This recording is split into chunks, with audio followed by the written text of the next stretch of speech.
പട്ടിണി, ദാരിദ്ര്യം, തൊഴിലില്ലായ്മ, നിരക്ഷരത, വിഘടനവാദം, വർഗീയവാദം ഈ രാജ്യത്തെ ഇങ്ങനെ ആക്കിയില്ല നിങ്ങള്. ഞാൻ ഈ സംസാരിക്കുന്നത് കമ്മ്യൂണിസ്റ്റ് പാർട്ടിയുടെ അവസാനത്തെ സംസ്ഥാനം നഷ്ടപ്പെട്ടുകൊണ്ടാന്ന് വിചാരിച്ചിട്ടാണ്. മുന്നറിയിപ്പ് നൽകുന്നതാണ് നിങ്ങൾക്ക്. അത് ജനങ്ങളെ തീരുമാനിക്കണ്ടേ? അത് ജനങ്ങളെ തീരുമാനിക്കും. നിങ്ങൾ പറയുന്ന കാര്യങ്ങള് വസ്തുതാ വിരുദ്ധമാണ്. നിങ്ങൾക്ക് അറിയില്ലെങ്കിൽ അറിയില്ല എന്ന് പറ. അതാണ് വ്യത്യസ്ത അറിയില്ലെങ്കിൽ എനിക്കിത് അറിയില്ല എന്ന് പറയില്ല.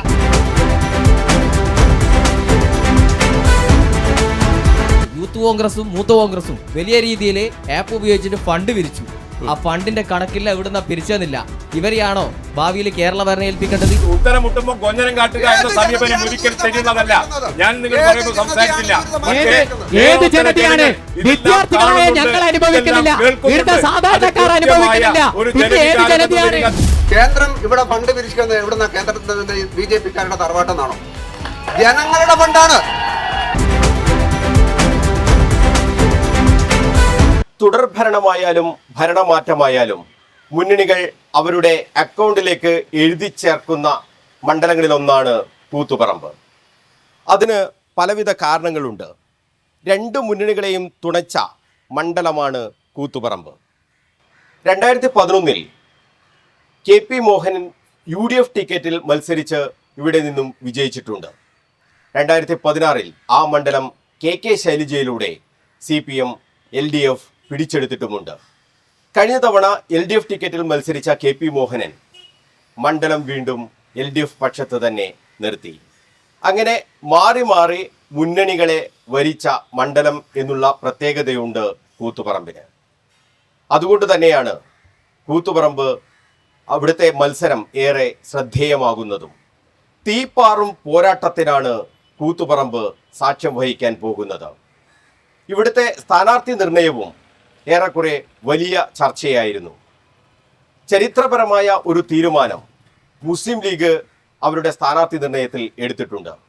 അവരുടെ അഖിലേന്ത്യാ ഭാരവാഹി കൂടിയായ ജയന്തി രാജനെയാണ് കൂത്തുപറമ്പിൽ മത്സരിക്കാൻ UDF രംഗത്തിറക്കിയിട്ടുള്ളത്. സ്വാഭാവികമായും സിറ്റിംഗ് MLA KP മോഹനൻ തന്നെ LDF-ന് വേണ്ടി മത്സരരംഗത്തുണ്ടാകും എന്നാണ് എല്ലാവരും പ്രതീക്ഷിച്ചിരുന്നത്. പക്ഷേ അവിടെയും മാറി. PK പ്രവീണിനെ RJD രംഗത്തിറക്കി. അഡ്വക്കേറ്റ് ഷിജിലാലാണ് NDAയുടെ സ്ഥാനാർത്ഥി.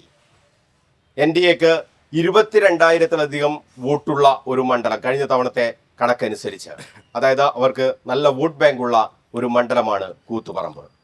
അതുകൊണ്ട് തന്നെ മുന്നണികൾ അരയും തലയും മുറുക്കി കൂത്തുപറമ്പിൽ സജീവമായി കഴിഞ്ഞു. കൂത്തുപറമ്പിൻ്റെ ജനവിധി എന്താകും? കണ്ണൂർ വിഷൻ പടയൊരുക്കം കൂത്തുപറമ്പ് ടൗൺ സ്ക്വയറിൽ നിന്നാണ് ഇന്ന് പ്രേക്ഷകരിലേക്ക് എത്തുന്നത്. വലിയ ആത്മവിശ്വാസത്തോടെ മുന്നണികളെല്ലാം തെരഞ്ഞെടുപ്പ് പ്രചരണത്തിൻ്റെ തിരക്കിലാണ്. ഇതിനിടയിലാണ് പടയൊരുക്കം പ്രേക്ഷകരിലേക്ക് എത്തുന്നത്. നമ്മളോടൊപ്പം അതിഥികളായി 3 മുന്നണികളുടെയും നേതാക്കളുണ്ട്. LDF-ന് വേണ്ടി CPM കണ്ണൂർ ജില്ലാ കമ്മിറ്റി അംഗം K ധനഞ്ജയനാണ് ചേരുന്നത്. UDF-ന് വേണ്ടി മുസ്ലിം ലീഗിന്റെ കൂത്തുപറമ്പ് നിയോജക മണ്ഡലം ജനറൽ സെക്രട്ടറി ഷാഹുൽ ഹമീദ് നമ്മളോടൊപ്പം ചേരും. NDAക്ക് വേണ്ടി BJP-യുടെ സംസ്ഥാന കമ്മിറ്റി അംഗം VP സുരേന്ദ്രൻ മാസ്റ്ററാണ് നമുക്കൊപ്പം ചേരുന്നത്. അതോടൊപ്പം തന്നെ ഈ മണ്ഡലത്തിന്റെ പ്രതിനിധികൾ എന്നുള്ള രീതിയിൽ, വോട്ടർമാരുടെ പ്രതിനിധികൾ എന്ന രീതിയിൽ കുറച്ച് പ്രേക്ഷകരും നമ്മളോടൊപ്പം ചേരുന്നുണ്ട്. അവരും ഈ സംവാദത്തിന്റെ ഭാഗമാകും. നമുക്ക് ആരംഭിക്കാം. കൂത്തുപറമ്പ് മണ്ഡലത്തിന്റെ പടയൊരുക്കം.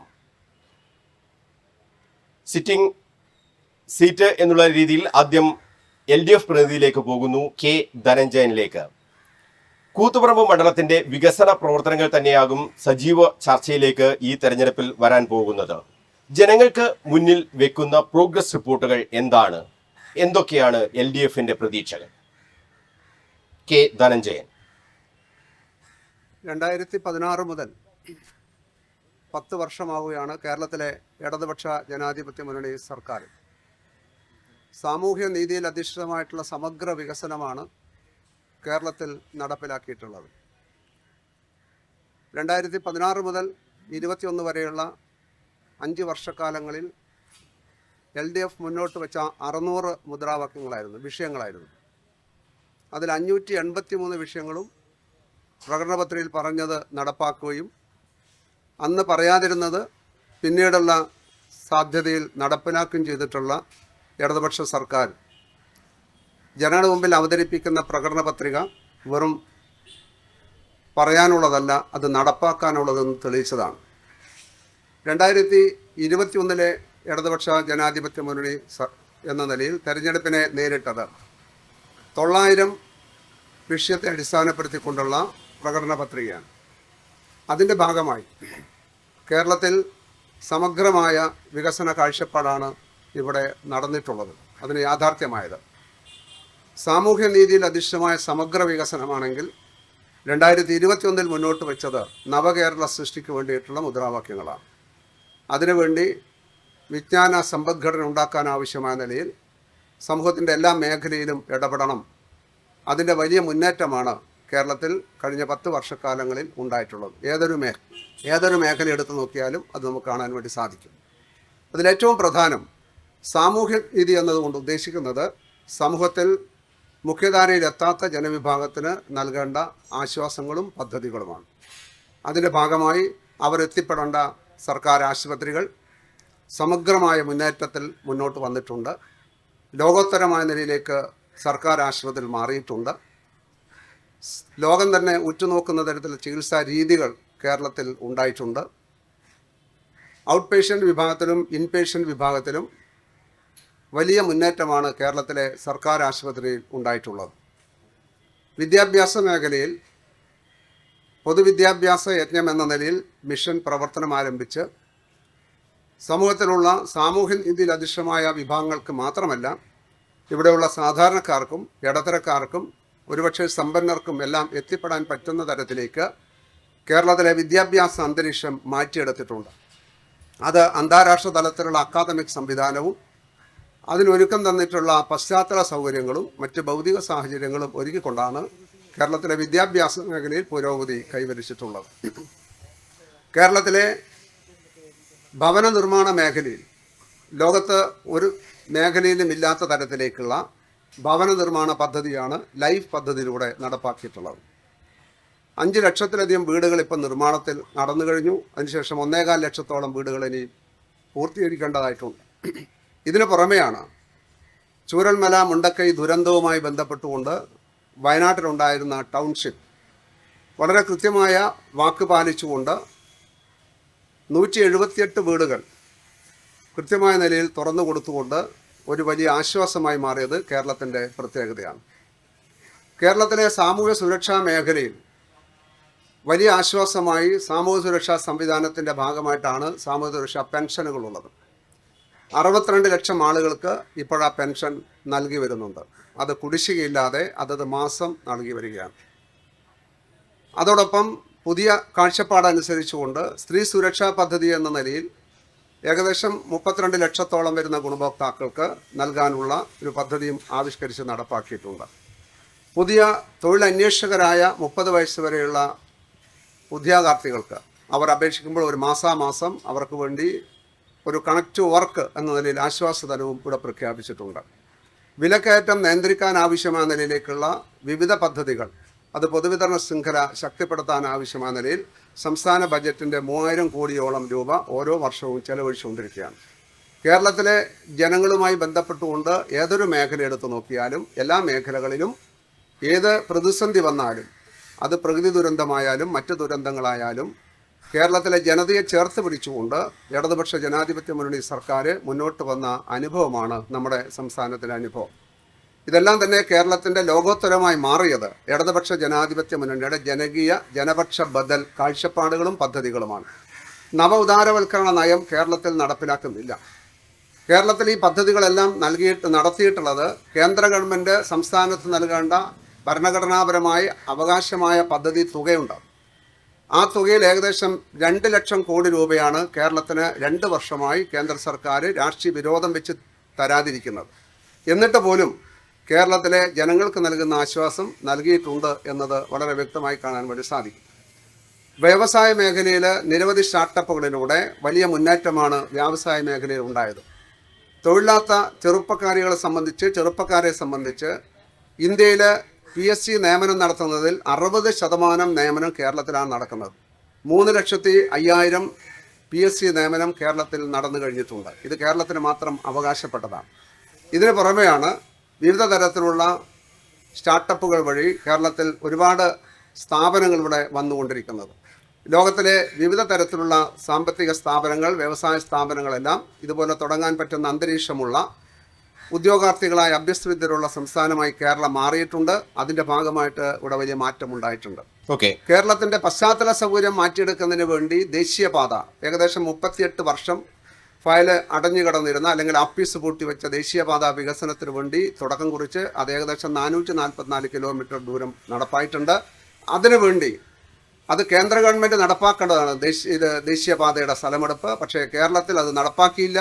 ആ സ്ഥലമെടുപ്പിന് 25% സംസ്ഥാന സർക്കാർ കേരളത്തിൽ സമഗ്രമായ ഒരു വികസനം കൊണ്ടുവന്നിട്ടുണ്ട് എന്ന് തന്നെയാണ് ഈ 5 വർഷത്തെ ഭരണ നേട്ടമായി ഇപ്പോൾ കെ ധനഞ്ജയൻ നമ്മളോട് പറയുന്നത്.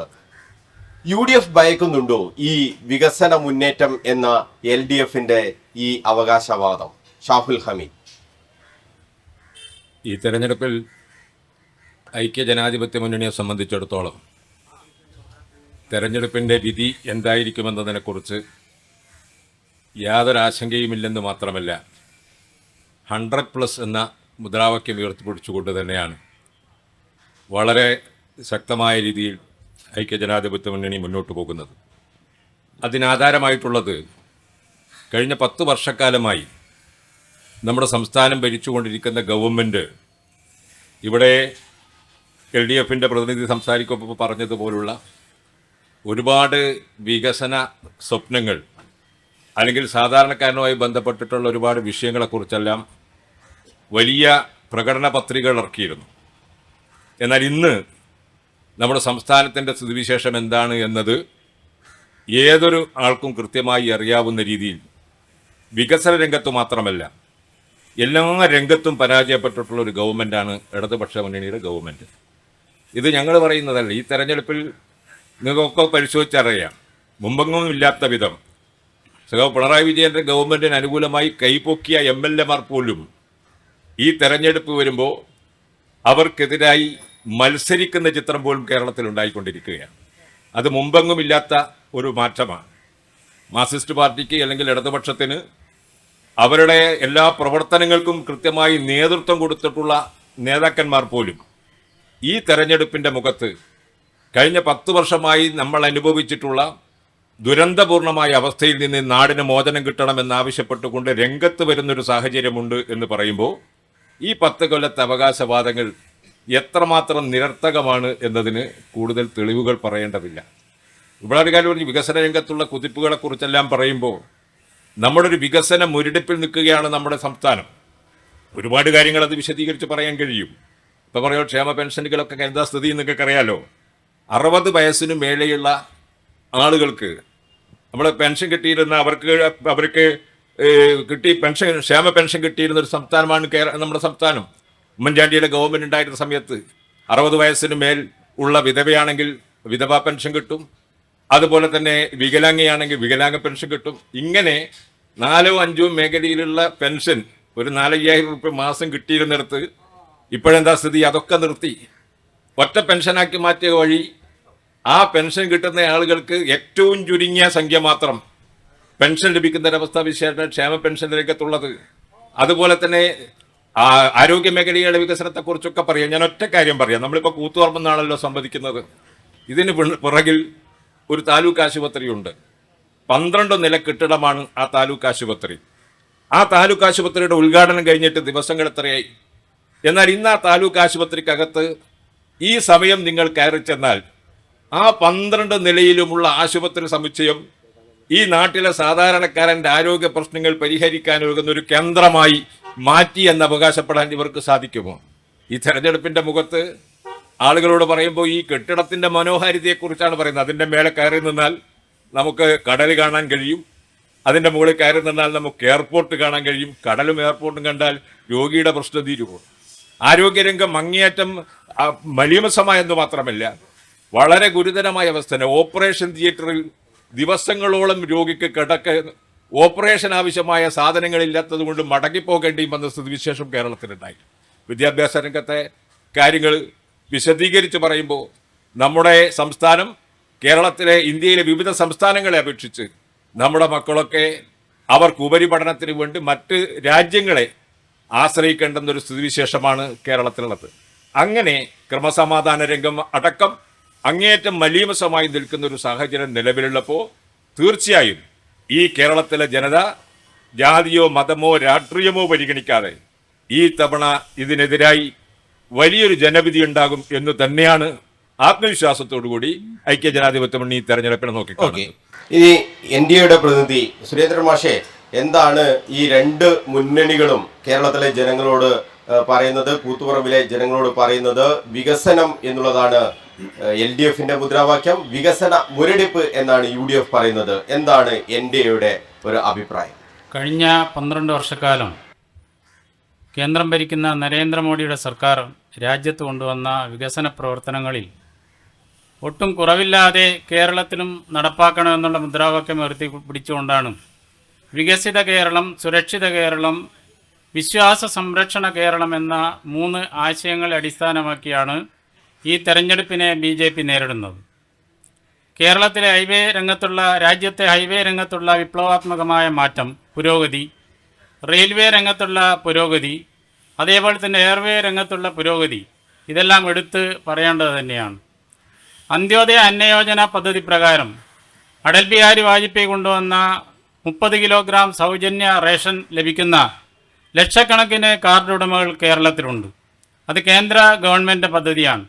കൊറോണ സമയത്ത് നമ്മുടെ രാജ്യത്ത് പട്ടിണി പാവങ്ങൾക്ക് വേണ്ടി കൊണ്ടുവന്ന ഗരീബി കല്യാണി യോജന എന്ന് പറയുന്ന പദ്ധതി പ്രകാരം ധാന്യം ലഭിക്കുന്ന ലക്ഷക്കണക്കിന് കാർഡ് ഉടമകൾ കേരളത്തിലുണ്ട്.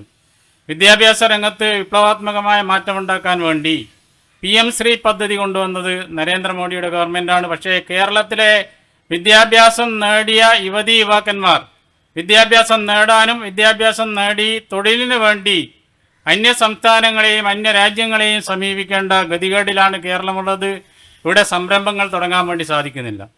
നമ്മുടെ രാജ്യത്തെ കേരളത്തിലെ അഭ്യസ്തവിദ്യരല്ലാത്തതുമായ ആൾക്കാർക്ക് തൊഴിൽ പഠിപ്പിക്കാൻ വേണ്ടി പണ്ഡിറ്റ് ദീനദയാൽ ഉപാധ്യായ ഗ്രാമീണ കൗശൽ യോജന എന്ന പദ്ധതിയും, ഇനി തൊഴിൽ പഠിച്ചതിന് ശേഷം ജോലി നേടാൻ വേണ്ടി പ്രധാനമന്ത്രി എംപ്ലോയ്മെൻറ്റ് ജനറേഷൻ പ്രോഗ്രാമും അതേപോലെ തന്നെ മുദ്രാ ലോണും കേന്ദ്ര ഗവൺമെൻറ് ആവിഷ്കരിച്ചിട്ടുണ്ട്.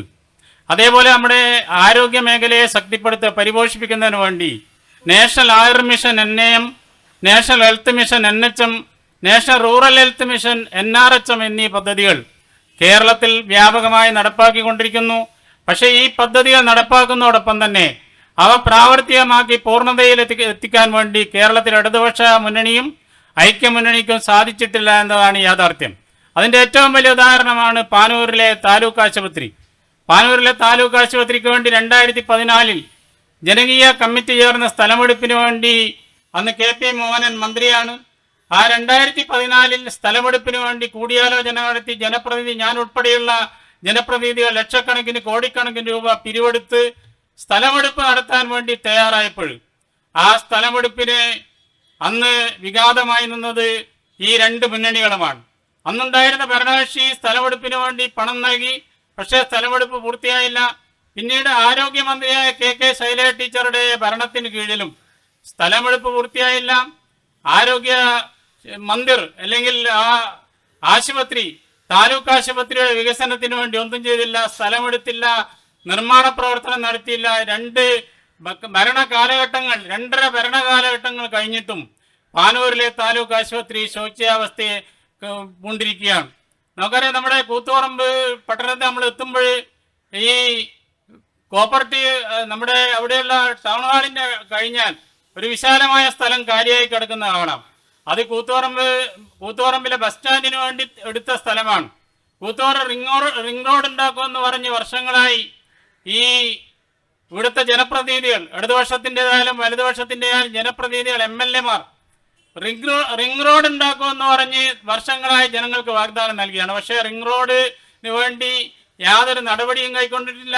ബസ് സ്റ്റാൻഡിന് വേണ്ടി നടപടി കൈക്കൊണ്ടിട്ടില്ല. പാനൂരിലെ ഗതാഗത കുരുക്ക് ഒഴിവാക്കാൻ വേണ്ടി നടപടി കൈക്കൊണ്ടിട്ടില്ല. ഇങ്ങനെ പല മേഖലകളിലും വികസനത്തെ എത്തിക്കാൻ വേണ്ടി സാധിക്കാത്ത ഭരണകൂടമാണ് കേരളത്തിലുള്ളത്. അതുകൊണ്ടാണ് BJP പറയുന്നത് കേരളത്തിന്റെ വികസനത്തിന്റെ പന്താവിലേക്ക് ഒരു കുതിച്ചുകയറ്റം നടത്താൻ വേണ്ടി ഇന്ത്യ രാജ്യത്ത് 28 സംസ്ഥാനങ്ങൾ 8 കേന്ദ്രഭരണ പ്രദേശങ്ങളുള്ളതിൽ വികസനത്തിന്റെ കാര്യത്തിൽ വളരെ പുറകോട്ട് നിൽക്കുന്ന ഒരു സംസ്ഥാനമാണ് കേരളം. ഈ കേരള സംസ്ഥാനത്തെ വികസനത്തിന്റെ നേർരേഖയിലേക്ക് എത്തിക്കാൻ വേണ്ടിയുള്ള ഉജ്ജ്വലമായ ഒരു മുന്നേറ്റത്തിന് നാന്ദി കുറിക്കാൻ വേണ്ടിയാണ് BJP ഈ തെരഞ്ഞെടുപ്പിനെ നേരിടുന്നത്. ഇപ്പോൾ രണ്ട് NDAയും UDFും പറയുന്നത് ഈ വികസന നേട്ടങ്ങൾ LDFിന്റെ വികസന നേട്ടങ്ങൾക്കെതിരായുള്ള ഒരു രണ്ട് മുന്നണികളും അതേ രീതിയിൽ LDFിനെതിരെ നീങ്ങുകയാണ്. ഇപ്പോൾ LDF പറയുന്നത് വികസനം ചർച്ചയാക്കണം, മറ്റ് വിവാദങ്ങളൊക്കെ മാറ്റിവെച്ച് വികസനം ചർച്ചയാക്കണം എന്ന് വെല്ലുവിളിക്കുകയാണ് മുഖ്യമന്ത്രി ഉൾപ്പെടെ പ്രതിപക്ഷത്തെ. ഇങ്ങനെ വികസനം നമുക്ക് ചർച്ചയാകേണ്ടി വരുമ്പോൾ കൂത്തുപറമ്പ് മണ്ഡലവുമായി ബന്ധപ്പെട്ട് ഇപ്പോൾ താലൂക്ക് ആശുപത്രിയുടെ കാര്യം പറഞ്ഞു. അങ്ങനെ ഈ കൂത്തുപറമ്പ് മണ്ഡലവുമായി ബന്ധപ്പെട്ട കാര്യങ്ങൾ ചർച്ചയിലേക്ക് വന്നാൽ അത് LDFന് ഏത് രീതിയിലാണ് പിടിച്ചു നിൽക്കാൻ കഴിയുക, ഗുണകരമാവുക? വളരെ അഭിമാനകരമായി ഗുണകരമായി മാറും. കാരണം നമ്മൾ ഇടതുപക്ഷ ജനാധിപത്യ മുന്നണി കേരളത്തിൽ നടപ്പിലാക്കുന്ന വികസന പദ്ധതികൾ 140 മണ്ഡലങ്ങളിലുമുണ്ട്. അത് ഭരണപക്ഷ MLAമാർ മാത്രമുള്ള സ്ഥലത്തല്ല, പ്രതിപക്ഷ MLAമാരുള്ള സ്ഥലത്തും ഈ കേരളത്തിലെ വികസന പദ്ധതി നടപ്പാക്കുന്നുണ്ട്. അതൊരു നൂതനമായ പദ്ധതി, കിഫ്ബി എന്ന പേരിൽ അറിയപ്പെടുന്ന പദ്ധതിയാണത്. 2016 സർക്കാർ കൊണ്ടുവന്ന പദ്ധതി 50,000 കോടി രൂപയുടേതായിരുന്നു. അതിനുശേഷം ഇപ്പോൾ 1,10,000 കോടി രൂപയുടെ ബജറ്റിന് പുറത്ത് ചെലവഴിക്കുന്ന കിഫ്ബി പദ്ധതിയാണ് കേരളത്തിൻ്റെ വികസനത്തിന് ഏറ്റവും വലിയ നാഴികക്കല്ലായി മാറുന്നത്. ഈ കിഫ്ബി പദ്ധതിക്കെതിരായി കേന്ദ്രം ഭരിക്കുന്ന BJPയും കേരളത്തിലെ UDFും ഒരുപോലെ എതിരാണ്. 50 കൊല്ലം കഴിഞ്ഞ് വരേണ്ട പദ്ധതി ഇപ്പോഴേ നടത്തുക എന്നതാണ് ഇടതുപക്ഷ ജനാധിപത്യ മുന്നണിയുടെ വികസന കാഴ്ചപ്പാട്. അതിൻ്റെ ഭാഗമായിട്ടാണ് കണ്ണുള്ളവർക്കെല്ലാം കാണാൻ കഴിയുന്ന, കാതുള്ളവർക്കെല്ലാം കേൾക്കാൻ കഴിയുന്ന കേരളത്തിൻ്റെ ഗ്രാമ നഗര വ്യത്യാസമില്ലാത്ത എല്ലാ പാതയോരങ്ങളിലും അതിൻ്റെ വികസന അടയാളങ്ങളുണ്ട്. അത് എല്ലാവർക്കും കാണാൻ വേണ്ടി സാധിക്കുന്നതാണ്. ഇവിടെ ഇടതുപക്ഷ വികസനത്തിനെതിരായി ഇടതുപക്ഷ MLAമാർ പോലും കൈവന്തിച്ചു. ഒരിടതുപക്ഷ MLAയും അങ്ങനെ നിലപാട് സ്വീകരിച്ചിട്ടില്ല. അധികാരമോഹം കൊണ്ട് ചിലയാളുടെ പേരായിരിക്കും പറഞ്ഞവരുടെ മനസ്സിലുണ്ടാവുക. ആ അധികാരമോഹത്തിന് മുമ്പിൽ മുട്ടുമുടക്കുന്ന പ്രസ്ഥാനമൊന്നുമില്ല ഇടതുപക്ഷ ജനാധിപത്യ മുന്നണി എന്ന നിലയിലേക്കും. പിന്നെ ഇവിടെ സാമൂഹ്യ പെൻഷൻ കുറിച്ച് പറഞ്ഞു. ഉമ്മൻചാണ്ടി സർക്കാർ ഭരിക്കുന്ന കാലത്ത് 34 ലക്ഷം ആളുകൾക്കാണ് സാമൂഹ്യ സുരക്ഷാ പെൻഷൻ കൊടുത്തത്. 18 മാസത്തത് കുടിശ്ശികയായിരുന്നു. ഇവിടെ പറയുന്നത് കൃത്യമായി കൊടുത്തു വന്നു. 18 മാസത്തെ കൊടുത്ത അന്നുണ്ടായിരുന്ന തുക എന്ന് പറയുന്നത് 500 രൂപയിൽ നിന്ന് 100 രൂപ വർദ്ധിപ്പിച്ചു. 100 രൂപ വർദ്ധിപ്പിച്ചത് 2016 ഫെബ്രുവരിയിൽ. ആ 100 രൂപ വർദ്ധിപ്പിച്ചപ്പോൾ 100 രൂപയും കൊടുത്തില്ല, 500 രൂപ 18 മാസം കുടിശ്ശികയാക്കി വെച്ച കൂട്ടറാണ് വികസന വിരോധികളായിട്ടുള്ള സാമൂഹ്യ പ്രതിബദ്ധതയുള്ള ജനങ്ങൾക്ക് നൽകുന്നത്. ഇപ്പോഴത്തെ ഗ്യാരണ്ടി UDFിന്റെ ഒരു ഗ്യാരണ്ടി അത് 3000 രൂപയാക്കും. അങ്ങനെ ഈ അധികാരത്തിൽ വരില്ല എന്ന ഉത്തമ ബോധ്യമുള്ള എല്ലാവർക്കും എന്തും വിളിച്ചു പറയാം. അവർക്ക് ഒരു കാരണവശാൽ അവർക്കറിയാം അധികാരത്തിൽ വരില്ല. KSRTCയിൽ സൗജന്യ എന്തും പറയാം. അതായത് തോട്ടും കരയിൽ വിമാനം ഇറക്കുമെന്നും പറയാം. അതാണ് നമ്മുടെ പണ്ട് അടൂർ ബാസി പാടിയ പോലെ പാട്ട് പാടാം. അതാണ് UDF എന്ന് പറയുന്ന കേരളത്തിലെ അവരുടെ അവസ്ഥ. അത് മാത്രമല്ല, ഒന്നുകൂടെ വ്യക്തമാക്കാനുണ്ട്. പിന്നെ പറഞ്ഞ അങ്ങനെ കൂത്തുപറമ്പ് താലൂക്ക് ആശുപത്രി 12 നിലകളുടെ കെട്ടിടം ഉണ്ടായി എന്ന് പറയുന്നത് കൂത്തുപറമ്പുകാരെ സംബന്ധിച്ച് സ്വപ്നത്തിൽ പോലും കാണാത്തതാണ്. കിഫ്ബി പദ്ധതി വന്നതുകൊണ്ടും ഇടതുപക്ഷ ജനാധിപത്യ മുന്നണി സർക്കാർ വന്നതുകൊണ്ടുമാണ് കൂത്തുപറമ്പ് താലൂക്ക് ആശുപത്രിക്ക് അങ്ങനെ ഒരു കെട്ടിടം ഉണ്ടായത്. അതിനാവശ്യമായ സൂപ്പർ സ്പെഷ്യാലിറ്റി സംവിധാനമുള്ള എല്ലാം ആർക്കും പോയാൽ കാണാൻ കഴിയാം. അത് എന്തുകൊണ്ട് എന്ന നിലയിലേക്ക് ഈ ഭരണപക്ഷ ആയതുകൊണ്ട് ചില കാര്യങ്ങൾ പറയേണ്ടി വരും. അങ്ങനെ ഓക്കെ പറയാൻ പറ്റില്ല. അതുകൊണ്ടാണ് പറയുന്നത്. ഇവിടെ വ്യക്തമാക്കേണ്ട കാര്യമുണ്ട്. ഇപ്പൊ താലൂക്ക് ആശുപത്രിയിൽ അതിനാവശ്യമായ ചില സാങ്കേതികമായ പ്രശ്നങ്ങൾ, ആശുപത്രി അങ്ങോട്ട് പോകുമ്പോൾ അതിനാവശ്യമായ ചില ടെക്നിക്കൽ പ്രശ്നങ്ങളും കൂടി പരിഹരിച്ചാൽ മാത്രമേ അങ്ങോട്ട് പോകും. എന്തെങ്കിലും നാളെ സംഭവിച്ചാൽ അത് പ്രശ്നം ഉണ്ടാവും. അതാണ് സർക്കാർ സംവിധാനത്തിൽ, സ്വകാര്യ സംവിധാനമല്ല. അപ്പൊ താലൂക്ക് പ്രധാനപ്പെട്ട ഒരു കെട്ടിടം എന്നുള്ളത് അതിന്റെ എല്ലാ സജ്ജീകരണങ്ങളും ഉണ്ടായിട്ടുണ്ട്. ഒരു ചെറിയൊരു പ്രശ്നം അവിടെ ഫയറുമായി ബന്ധപ്പെട്ട ചില ഒരു പ്രശ്നത്തിന്റെ മേലെ ചെറിയ സാധനം 2 ആഴ്ച കൊണ്ട് പരിഹരിക്കാൻ പറ്റുന്ന കാര്യങ്ങളേ ഉള്ളൂ. ഇവിടെ പറഞ്ഞു താലൂക്ക് ആശുപത്രിയെ ബന്ധപ്പെട്ടുകൊണ്ട് എന്താ ഇങ്ങനെ ഒരു കെട്ടിടം? കാരണം നമ്മുടെ മുമ്പിലേക്ക് അവിടെ ഇപ്പം ജില്ലാ ആശുപത്രിയിലും തലശ്ശേരി ജനറൽ ആശുപത്രിയും കഴിഞ്ഞാൽ ഏറ്റവും കൂടുതൽ ഔട്ട് പേഷ്യന്റ് രോഗികൾ വരുന്ന കൂത്തുപറമ്പ് ആശുപത്രിയാണ്. എന്തുകൊണ്ട്? അവിടെയുള്ള കൂത്തുപറമ്പ് മുനിസിപ്പാലിറ്റിയും അവിടെയുള്ള HMC നടത്തിയിട്ടുള്ള നിരവധി ഇടപെടലിന്റെ ഭാഗമായിട്ടാണ് സാധ്യമായത്. അതുകൊണ്ടാണ് അവിടെ കടന്നു വരുന്നത്. ഇതെല്ലാം അനുഭവിക്കുന്നവരാണ് ഈ കൂത്തുപറമ്പിലെ ജനത. അവരുടെ മുമ്പിൽ കണ്ണിലെ പൊട്ടന്മാരാക്കി മാറ്റാൻ വേണ്ടി സാധ്യമല്ല. അതിന്റെ ഭാഗമായിട്ട് ഇവിടെ പറഞ്ഞു, വിദ്യാഭ്യാസ മേഖലയിൽ ഉപരിപഠനത്തിന് കേരളത്തിലേക്ക് 6200 വിദ്യാർത്ഥികൾ വിദേശ രാജ്യങ്ങൾ ഇങ്ങോട്ട് മൈഗ്രേഷൻ നടത്തിക്കൊണ്ടിരിക്കുകയാണ്. ഉന്നത വിദ്യാഭ്യാസ മേഖല കേരളം വലിയ നില മുന്നോട്ട് വരുമ്പോൾ അതിനെതിരായി കേന്ദ്ര സർക്കാർ നടപ്പിലാക്കി കൊടുക്കുന്ന കുത്തിത്തിരിപ്പുകൾ ഗവർണർമാരെ ഉപയോഗിച്ച് നടത്തുമ്പോൾ അതിനെ കൈയടിച്ച് പ്രോത്സാഹിപ്പിച്ച പ്രസ്ഥാനമാണ് ഇവിടെയുള്ള UDF പറയുന്നത്. ഇതിന്റെ ഭാഗമായിട്ട് വികസനത്തിനും വിരുദ്ധ നിലപാട് സ്വീകരിച്ചവരാണ്.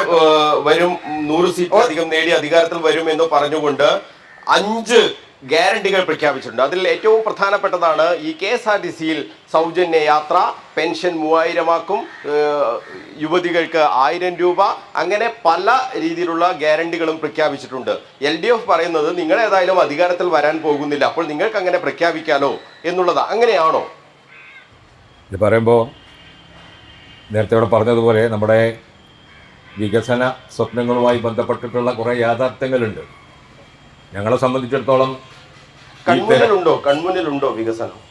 ഈ വികസന മുരടിപ്പ് നമ്മുടെ കൺമുന്നിലുണ്ട്.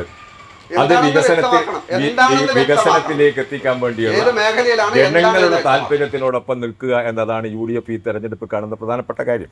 ഇപ്പൊ താലൂക്ക് ആശുപത്രിയുടെ കാര്യം ഞാൻ പറഞ്ഞപ്പോൾ ബഹുമാനപ്പെട്ട ഇടതുപക്ഷത്തിന്റെ അംഗം താലൂക്ക് ആശുപത്രിയുടെ കാര്യം, അതിന്റെ കെട്ടിടം വരിക എന്നുള്ളത് ഏറ്റവും പ്രധാനപ്പെട്ട ഒരു കാര്യമാണ്. കൂത്തുപറമ്പ് നിയോജക മണ്ഡലത്തിൽ താലൂക്ക് ആശുപത്രി എന്ന നിലയിൽ ഒന്ന് ഇവിടെയും ഒന്ന് പാനൂരുമാണ്. ആ പാനൂരിലെ താലൂക്ക് ആശുപത്രി ഉണ്ടാക്കുന്നതിന് വേണ്ടി ഉമ്മൻചാണ്ടിയുടെ ഗവൺമെൻറ് താലൂക്ക് ആശുപത്രിയായി ആ CHC ഉയർത്തുകയും എന്നാൽ പിന്നീട് ആ അവസാന UDF ഭരണത്തിൻ്റെ അവസാന നാളുകളിൽ പിന്നീട് തെരഞ്ഞെടുപ്പ് വന്ന് ഈ നിയോജക മണ്ഡലത്തിലെ MLA മാറി ശൈലജ ടീച്ചർ MLA ആവുകയും ചെയ്തു. ഞങ്ങളെ സംബന്ധിച്ചിടത്തോളം ശൈലജ ടീച്ചർ MLA ആയി എന്നത് മാത്രമല്ല, തുടർന്ന് വന്ന ഭരണത്തിൽ ആരോഗ്യ വകുപ്പിൻ്റെ ചുമതലയും ശൈലജ ടീച്ചർക്കായിരുന്നു. അപ്പം ഞങ്ങളൊക്കെ കരുതിയത് ഞങ്ങളുടെ ഈ സ്വപ്നം എന്തായിരുന്നാലും ഈ തവണ പൂർത്തീകരിക്കപ്പെടും. ആവശ്യമായിട്ടുണ്ടായിരുന്നത് സ്ഥലമാണ്. ആ സ്ഥലമെടുപ്പിന് പാനൂർ ബസ് സ്റ്റാൻഡിൽ നിന്ന് 100 മീറ്റർ അപ്പുറത്തേക്ക് ഒരു രോഗിക്ക് ബസ് ഇറങ്ങിയാൽ ഒരു ഓട്ടോറിക്ഷ പോലും ഉപയോഗിക്കാതെ നടന്നു പോകാൻ കഴിയുന്ന സ്ഥലത്ത് ശ്രീമതി വസന്തകുമാരി ടീച്ചർ, അദ്ദേഹം ബ്ലോക്ക് പഞ്ചായത്തിൻ്റെ പ്രസിഡൻ്റായ സമയത്ത് ഈ ഇരിക്കുന്ന NDAയുടെ പ്രതിനിധികൾ ഉൾപ്പെടെയുള്ള എല്ലാ രാഷ്ട്രീയ പാർട്ടികളെയും വിളിച്ചു ചേർത്ത് ആരും ഒരു മറയില്ലാത്ത കൈനീട്ടിയ ആളുകളിലേക്ക് ചെന്നപ്പോൾ ആ സ്ഥലമെടുപ്പിന് ആവശ്യമായിട്ടുള്ള 1 കോടി രൂപ സമാഹരിക്കാൻ സാധിച്ചു. ആ 1 കോടി രൂപ സമാഹരിച്ച് അവിടെ പദ്ധതികളുമായി വരുമ്പോൾ അത് മുടക്കിയത് ആരാണ് എന്നതിനെക്കുറിച്ച് കൃത്യമായി ഈ തെരഞ്ഞെടുപ്പിൻ്റെ മുഖത്ത് അത് ചർച്ചയാകും. അതിനെ നമ്മൾ മറച്ചു വെക്കാൻ ശ്രമിച്ചുകൊണ്ട് കാര്യമില്ല. ഇപ്പോഴതവസ്ഥ അന്ന് ജനകീയ സമിതി പിരിച്ചെടുത്ത 1 കോടി രൂപ ബാങ്കിൽ നിക്ഷേപിക്കുകയും അതിന് പകരം ഞങ്ങൾ കണ്ടെത്തിയ സ്ഥലം അനുയോജ്യമല്ലെന്നും പകരം സ്ഥലം കണ്ടെത്തുമെന്നും പ്രഖ്യാപിച്ചിട്ടും ഈ തെരഞ്ഞെടുപ്പിൻ്റെ മുഖത്ത് പോലും താലൂക്ക് ആശുപത്രി യാഥാർത്ഥ്യമായിട്ടില്ല. 1 കോടി രൂപ ബാങ്കിൽ നിൽക്കുന്നത് അതിൻ്റെ പലിശ 1,35 ലക്ഷം രൂപയായി. ഒന്നും ചെയ്യാതെ 1 കോടി ബാങ്കിൽ നിക്ഷേപിച്ചപ്പോൾ അത് 1,35 ലക്ഷം റുപ്യയായി മാറിയിട്ട് പോലും ഒരു സ്ഥലം കണ്ടെത്താൻ പോലും ഞങ്ങളൊക്കെ ഏജൻസി അംഗങ്ങളാണ്. കഴിഞ്ഞ ദിവസം യോഗം ചേർന്നപ്പോഴും അവിടെ നിന്ന് ഡോക്ടർ പറഞ്ഞത് ഇപ്പോഴും ഞാൻ ചെയ്യുന്ന സീല് CHCയുടെ തന്നെയാണ് എന്ന് പറഞ്ഞാൽ താലൂക്ക് ആശുപത്രി എന്ന ബോർഡ് മാറി എന്നല്ലാതെ ഇത്രയും കാലമായി ഉമ്മൻചാണ്ടിയുടെ ഗവൺമെൻറ് കാലത്ത് ആ താലൂക്ക് ആശുപത്രിയായി ഉയർത്തുകയും അതിനാവശ്യമായ സ്ഥലമെടുപ്പിനുള്ള ഫണ്ട് ജനങ്ങളാൽ സ്വരൂപിക്കുകയും സ്ഥലം കണ്ടെത്തുകയും ചെയ്തിട്ട് വളരെ സങ്കുചിതമായ രാഷ്ട്രീയ താല്പര്യം വെച്ചുകൊണ്ട് ആ സ്ഥലം ഉപേക്ഷിച്ച് പകരം സ്ഥലം ഇതാ വരുന്നു എന്ന് പറഞ്ഞിട്ട് ഈ തെരഞ്ഞെടുപ്പിൻ്റെ മുഖത്ത് പോലും താലൂക്ക് ആശുപത്രി യാഥാർത്ഥ്യമാക്കാൻ കഴിഞ്ഞിട്ടില്ല. ഇവിടെ ബിൽഡിംഗ് എത്ര ഉന്നത വന്നാലും ആ ബിൽഡിങ്ങിൻ്റെ മഹിമ കൊണ്ടല്ല, അതിൻ്റെ പ്രവർത്തന മികവ് കൊണ്ടാണ് ആളുകൾക്ക് അതിൻ്റെ സൗകര്യം കിട്ടേണ്ടത്. അത് ഉണ്ടായിട്ടില്ല എന്നാണ് ഞാൻ പറഞ്ഞത്. അതുപോലെ ഒരുപാട് വിഷയങ്ങൾ വികസന രംഗത്ത് ഞങ്ങൾ ഈ കൂത്തുപറമ്പ് നിയോജക മണ്ഡലത്തെ സംബന്ധിച്ചിടത്തോളം ഈ MLA നിലവിലുള്ള MLA അദ്ദേഹം ഒരു തവണ MLA അയാളല്ല, വർഷങ്ങളായി ഏകദേശം ഒരു 10-20 വർഷമായി അദ്ദേഹം MLA ആണ്. UDFന്റെ MLA ആയിരുന്നു. അതെ, അദ്ദേഹത്തിന് പല ഘട്ടങ്ങളിലും രാഷ്ട്രീയം മാറുകയും ചിഹ്നം മാറുകയും ചെയ്യുക എന്നതല്ലാതെ ആൾ മാറിയിട്ടില്ല. ആ ഒരു ഘട്ടങ്ങളിലെല്ലാം ഇത്രത്തോളം എത്തിയിട്ട് നമ്മുടെ മണ്ഡലത്തിലെ ഒരു അവസ്ഥ നിങ്ങൾ നോക്കൂ. മോഹനൻ പരാജയമായിരുന്നു. 100% പരാജയമാണ്. ഞാൻ ഒറ്റ കാര്യം പറയാം. 2011 വലിയ 2011 ഉമ്മൻചാണ്ടിയുടെ ഗവൺമെന്റിന്റെ കാലത്ത് കൊണ്ടുവന്നിട്ടുള്ള കുറേയേറെ പദ്ധതികൾ, ആ പദ്ധതികൾ മാത്രമാണ് ഈ കാലഘട്ടത്തിൽ MLA ഭാഗത്തു നിന്ന് വന്നിട്ടുള്ള വികസനം. ഞാൻ ഒരു 2-3 കാര്യങ്ങൾ മാത്രം ഷോർട്ടായി പറയാം. ഇവിടെ വലിയ വെളിച്ചം ആ വലിയ വെളിച്ചത്ത് കാംകോയുടെ ഒരു യൂണിറ്റ് ഉണ്ടായി. 12 കോടി റുപ്യ കേന്ദ്ര ഫണ്ടും 12 കോടി റുപ്യ സംസ്ഥാന ഫണ്ടും ഉപയോഗിച്ചുകൊണ്ടുള്ള ഒരു സ്ഥാപനം ഉണ്ടാക്കിയത്. 6 കൊല്ലമായി ആ സ്ഥാപനം അടച്ചിട്ടിരിക്കുകയാണ്. നിങ്ങൾക്ക് ചെന്ന് നോക്കിയാൽ അറിയാം. ആ അടച്ചിട്ട സ്ഥാപനത്തിന്റെ പൂട്ടൊന്നു മാറ്റാൻ ഈ MLAക്ക് സാധിച്ചിട്ടില്ല എന്ന് ഞങ്ങൾ പറഞ്ഞാൽ അത് നാളെ വരില്ല എന്ന് സ്വപ്നം കണ്ടുകൊണ്ട് പറയുന്നതല്ല, നഗ്നമായ യാഥാർത്ഥ്യത്തെ ജനങ്ങളോട് പറയുന്നതാ. ചെറുവാഞ്ചേരിയിൽ ആഗ്രോ സർവീസ് സെന്റർ, ആ 2 കോടിയുടെ യന്ത്രോപകരണങ്ങൾ ഇന്നും അവിടെ തുരുമ്പിച്ച് കിടക്കുകയാണ്. 9 കൊല്ലമായി അത് പൂട്ടിക്കടന്നിട്ട്. നവോദയ കുന്നുമലെ അഗ്രികൾച്ചറൽ പോളിടെക്നിക് ഡിപ്ലോമ കോഴ്സ് അടക്കം ഒരു ബാച്ച് പുറത്തിറങ്ങിയതാണ്. 7 ഏക്കർ സ്ഥലം ജനങ്ങളിൽ നിന്ന് സമാഹരിച്ച് വാങ്ങിയിട്ട് 15 കോടിയുടെ ബിൽഡിംഗ് ആണ്. ഇന്ന് അവിടെ ആ ബിൽഡിംഗ് പൂട്ടിക്കിടക്കുന്നു എന്ന് മാത്രമല്ല, അത് പൂർണ്ണമായും യന്ത്ര സാമഗ്രികൾ നശിച്ച് നാമാവിശേഷം. NDAയുടെ ഒരു പ്രചരണം എങ്ങനെയാണ് മുന്നോട്ട് പോകുന്നത്? ഈ കൂത്തുപറമ്പ് മണ്ഡലവുമായി ബന്ധപ്പെട്ട വികസന പ്രവർത്തനങ്ങൾ LDF വലിയ രീതിയിൽ ജനങ്ങൾക്ക് മുന്നിലേക്ക് വെക്കുന്നുണ്ട്. ഈ വികസന മുരടിപ്പെന്ന് UDF പറയുന്നുണ്ട്. NDA എന്താണ് മുന്നോട്ട് വെക്കുന്ന മുദ്രാവാക്യം? മാറാത്തതും മാറും എന്ന് പറഞ്ഞുകൊണ്ട് ജനങ്ങൾക്കിടയിലേക്ക് ഇറങ്ങുമ്പോൾ കൂത്തുപറമ്പ് നിങ്ങൾക്ക് വലിയ സ്വാധീനമുള്ള ഒരു മണ്ഡലം കൂടിയാണ്. എന്താണ് ജനങ്ങളിൽ നിന്നുള്ള ഒരു പ്രതികരണം വരുന്നത്? ജനങ്ങൾ ഇടതുപക്ഷത്തിനും അതേപോലെ തന്നെ ഐക്യ ജനാധിപത്യ മുന്നണിക്കും എതിരാണ് ഈ കൂത്തുപറമ്പ് നിയോജകമണ്ഡലത്തിൽ. കാരണം വികസനത്തിന് ഈ പറഞ്ഞതുപോലെ കൂത്തുപറമ്പ് ഹോസ്പിറ്റലിന് 12 നില കെട്ടിടം ഉണ്ടാക്കിയെന്നല്ലാതെ അവിടെ ഒരു സ്റ്റാഫിനെ പോലെ നിയമിച്ചിട്ടില്ല. താലൂക്ക് ആശുപത്രി, പാനൂർ താലൂക്ക് ആശുപത്രി കെട്ടിടം ഉണ്ടാക്കിയിട്ട് സ്ഥലമെടുപ്പ് നടന്നിട്ടില്ല, യാതൊരു കാര്യവും നടന്നിട്ടില്ല. അത് ജനങ്ങൾക്ക് അറിയാവുന്ന കാര്യമാണ്. വളരെ പരിതാപകരമാണ് ഹോസ്പിറ്റലിൻ്റെ സ്ഥിതി. പാനൂർ അങ്ങാടിയിലെ ഗതാഗത കുരുക്ക്, 4 വരി പാത വരുമെന്ന് പറഞ്ഞ് വർഷങ്ങളായി.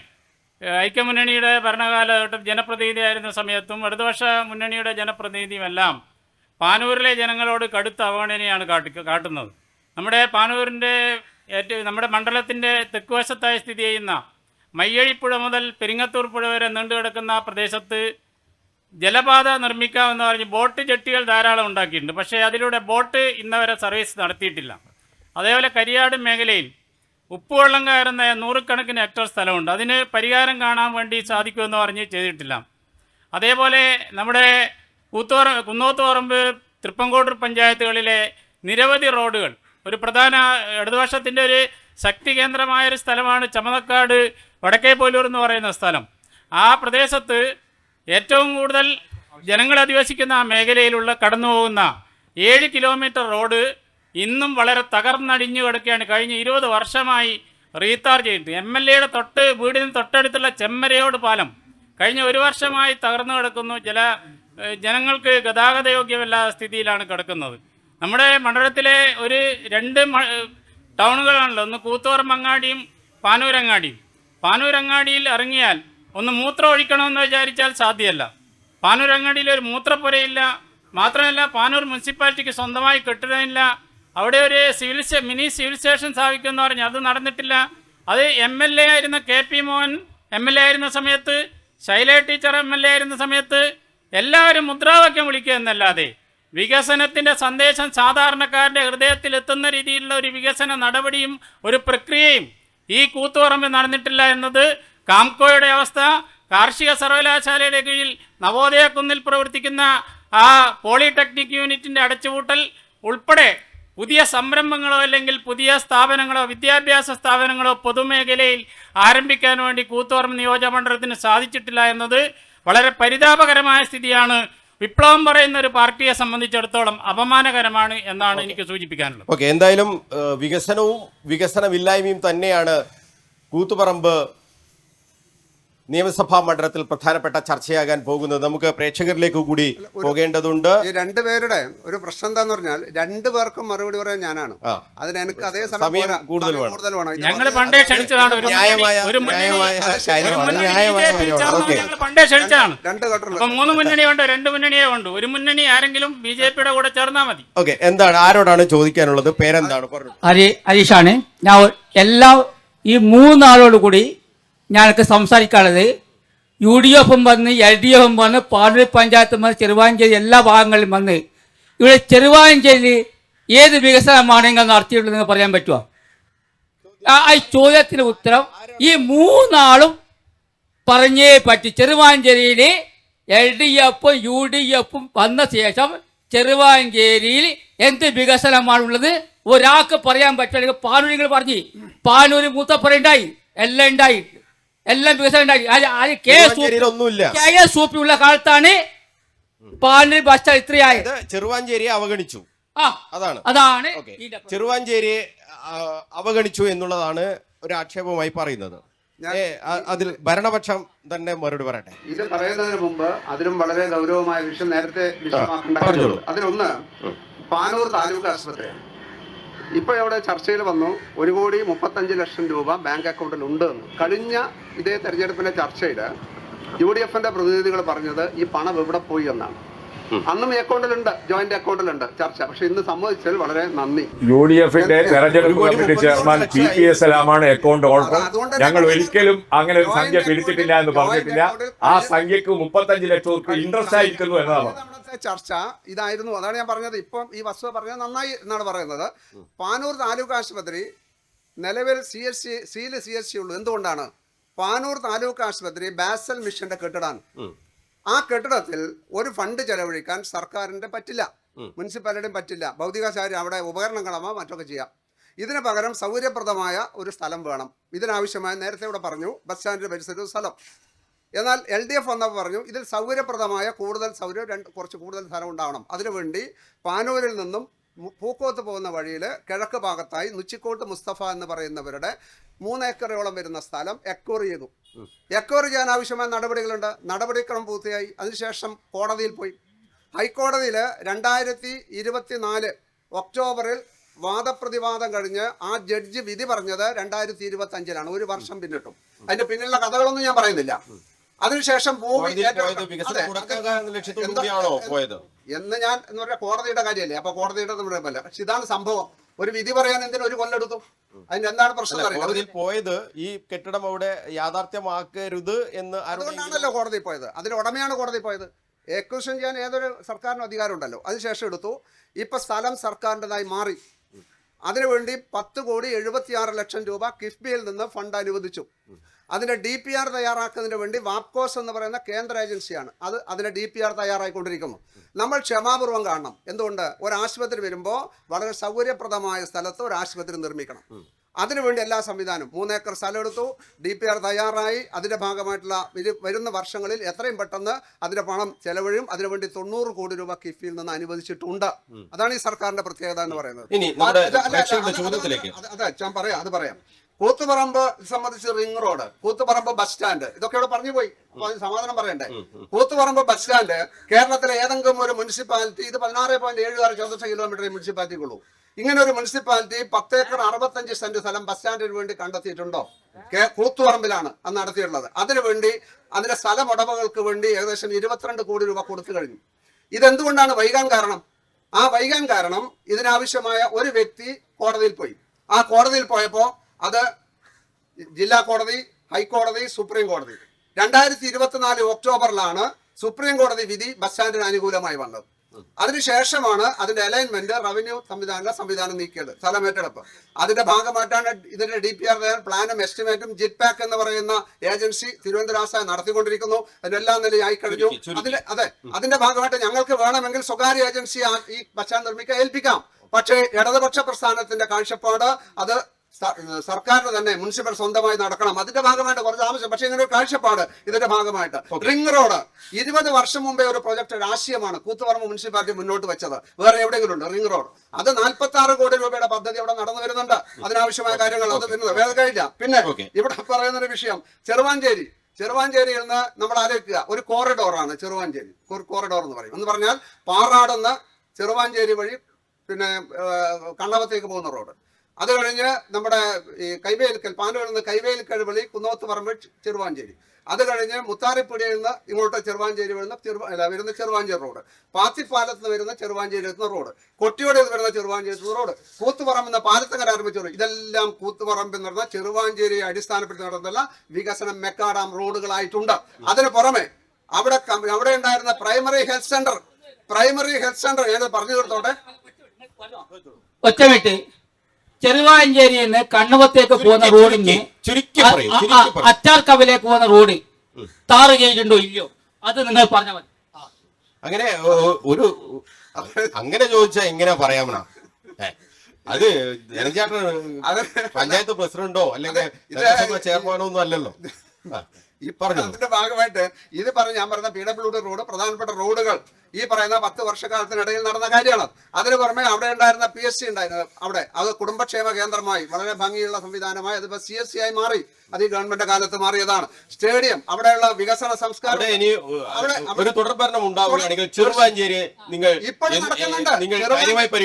കാര്യമായി ഇപ്പോഴും പരിഗണിച്ചിട്ടുണ്ട്. അതാണ് പറഞ്ഞത്. അവിടെ ഒന്നുകൂടി പരിഗണിക്കും. ചെറുവാഞ്ചേരി ഒന്നുകൂടി പരിഗണിക്കും.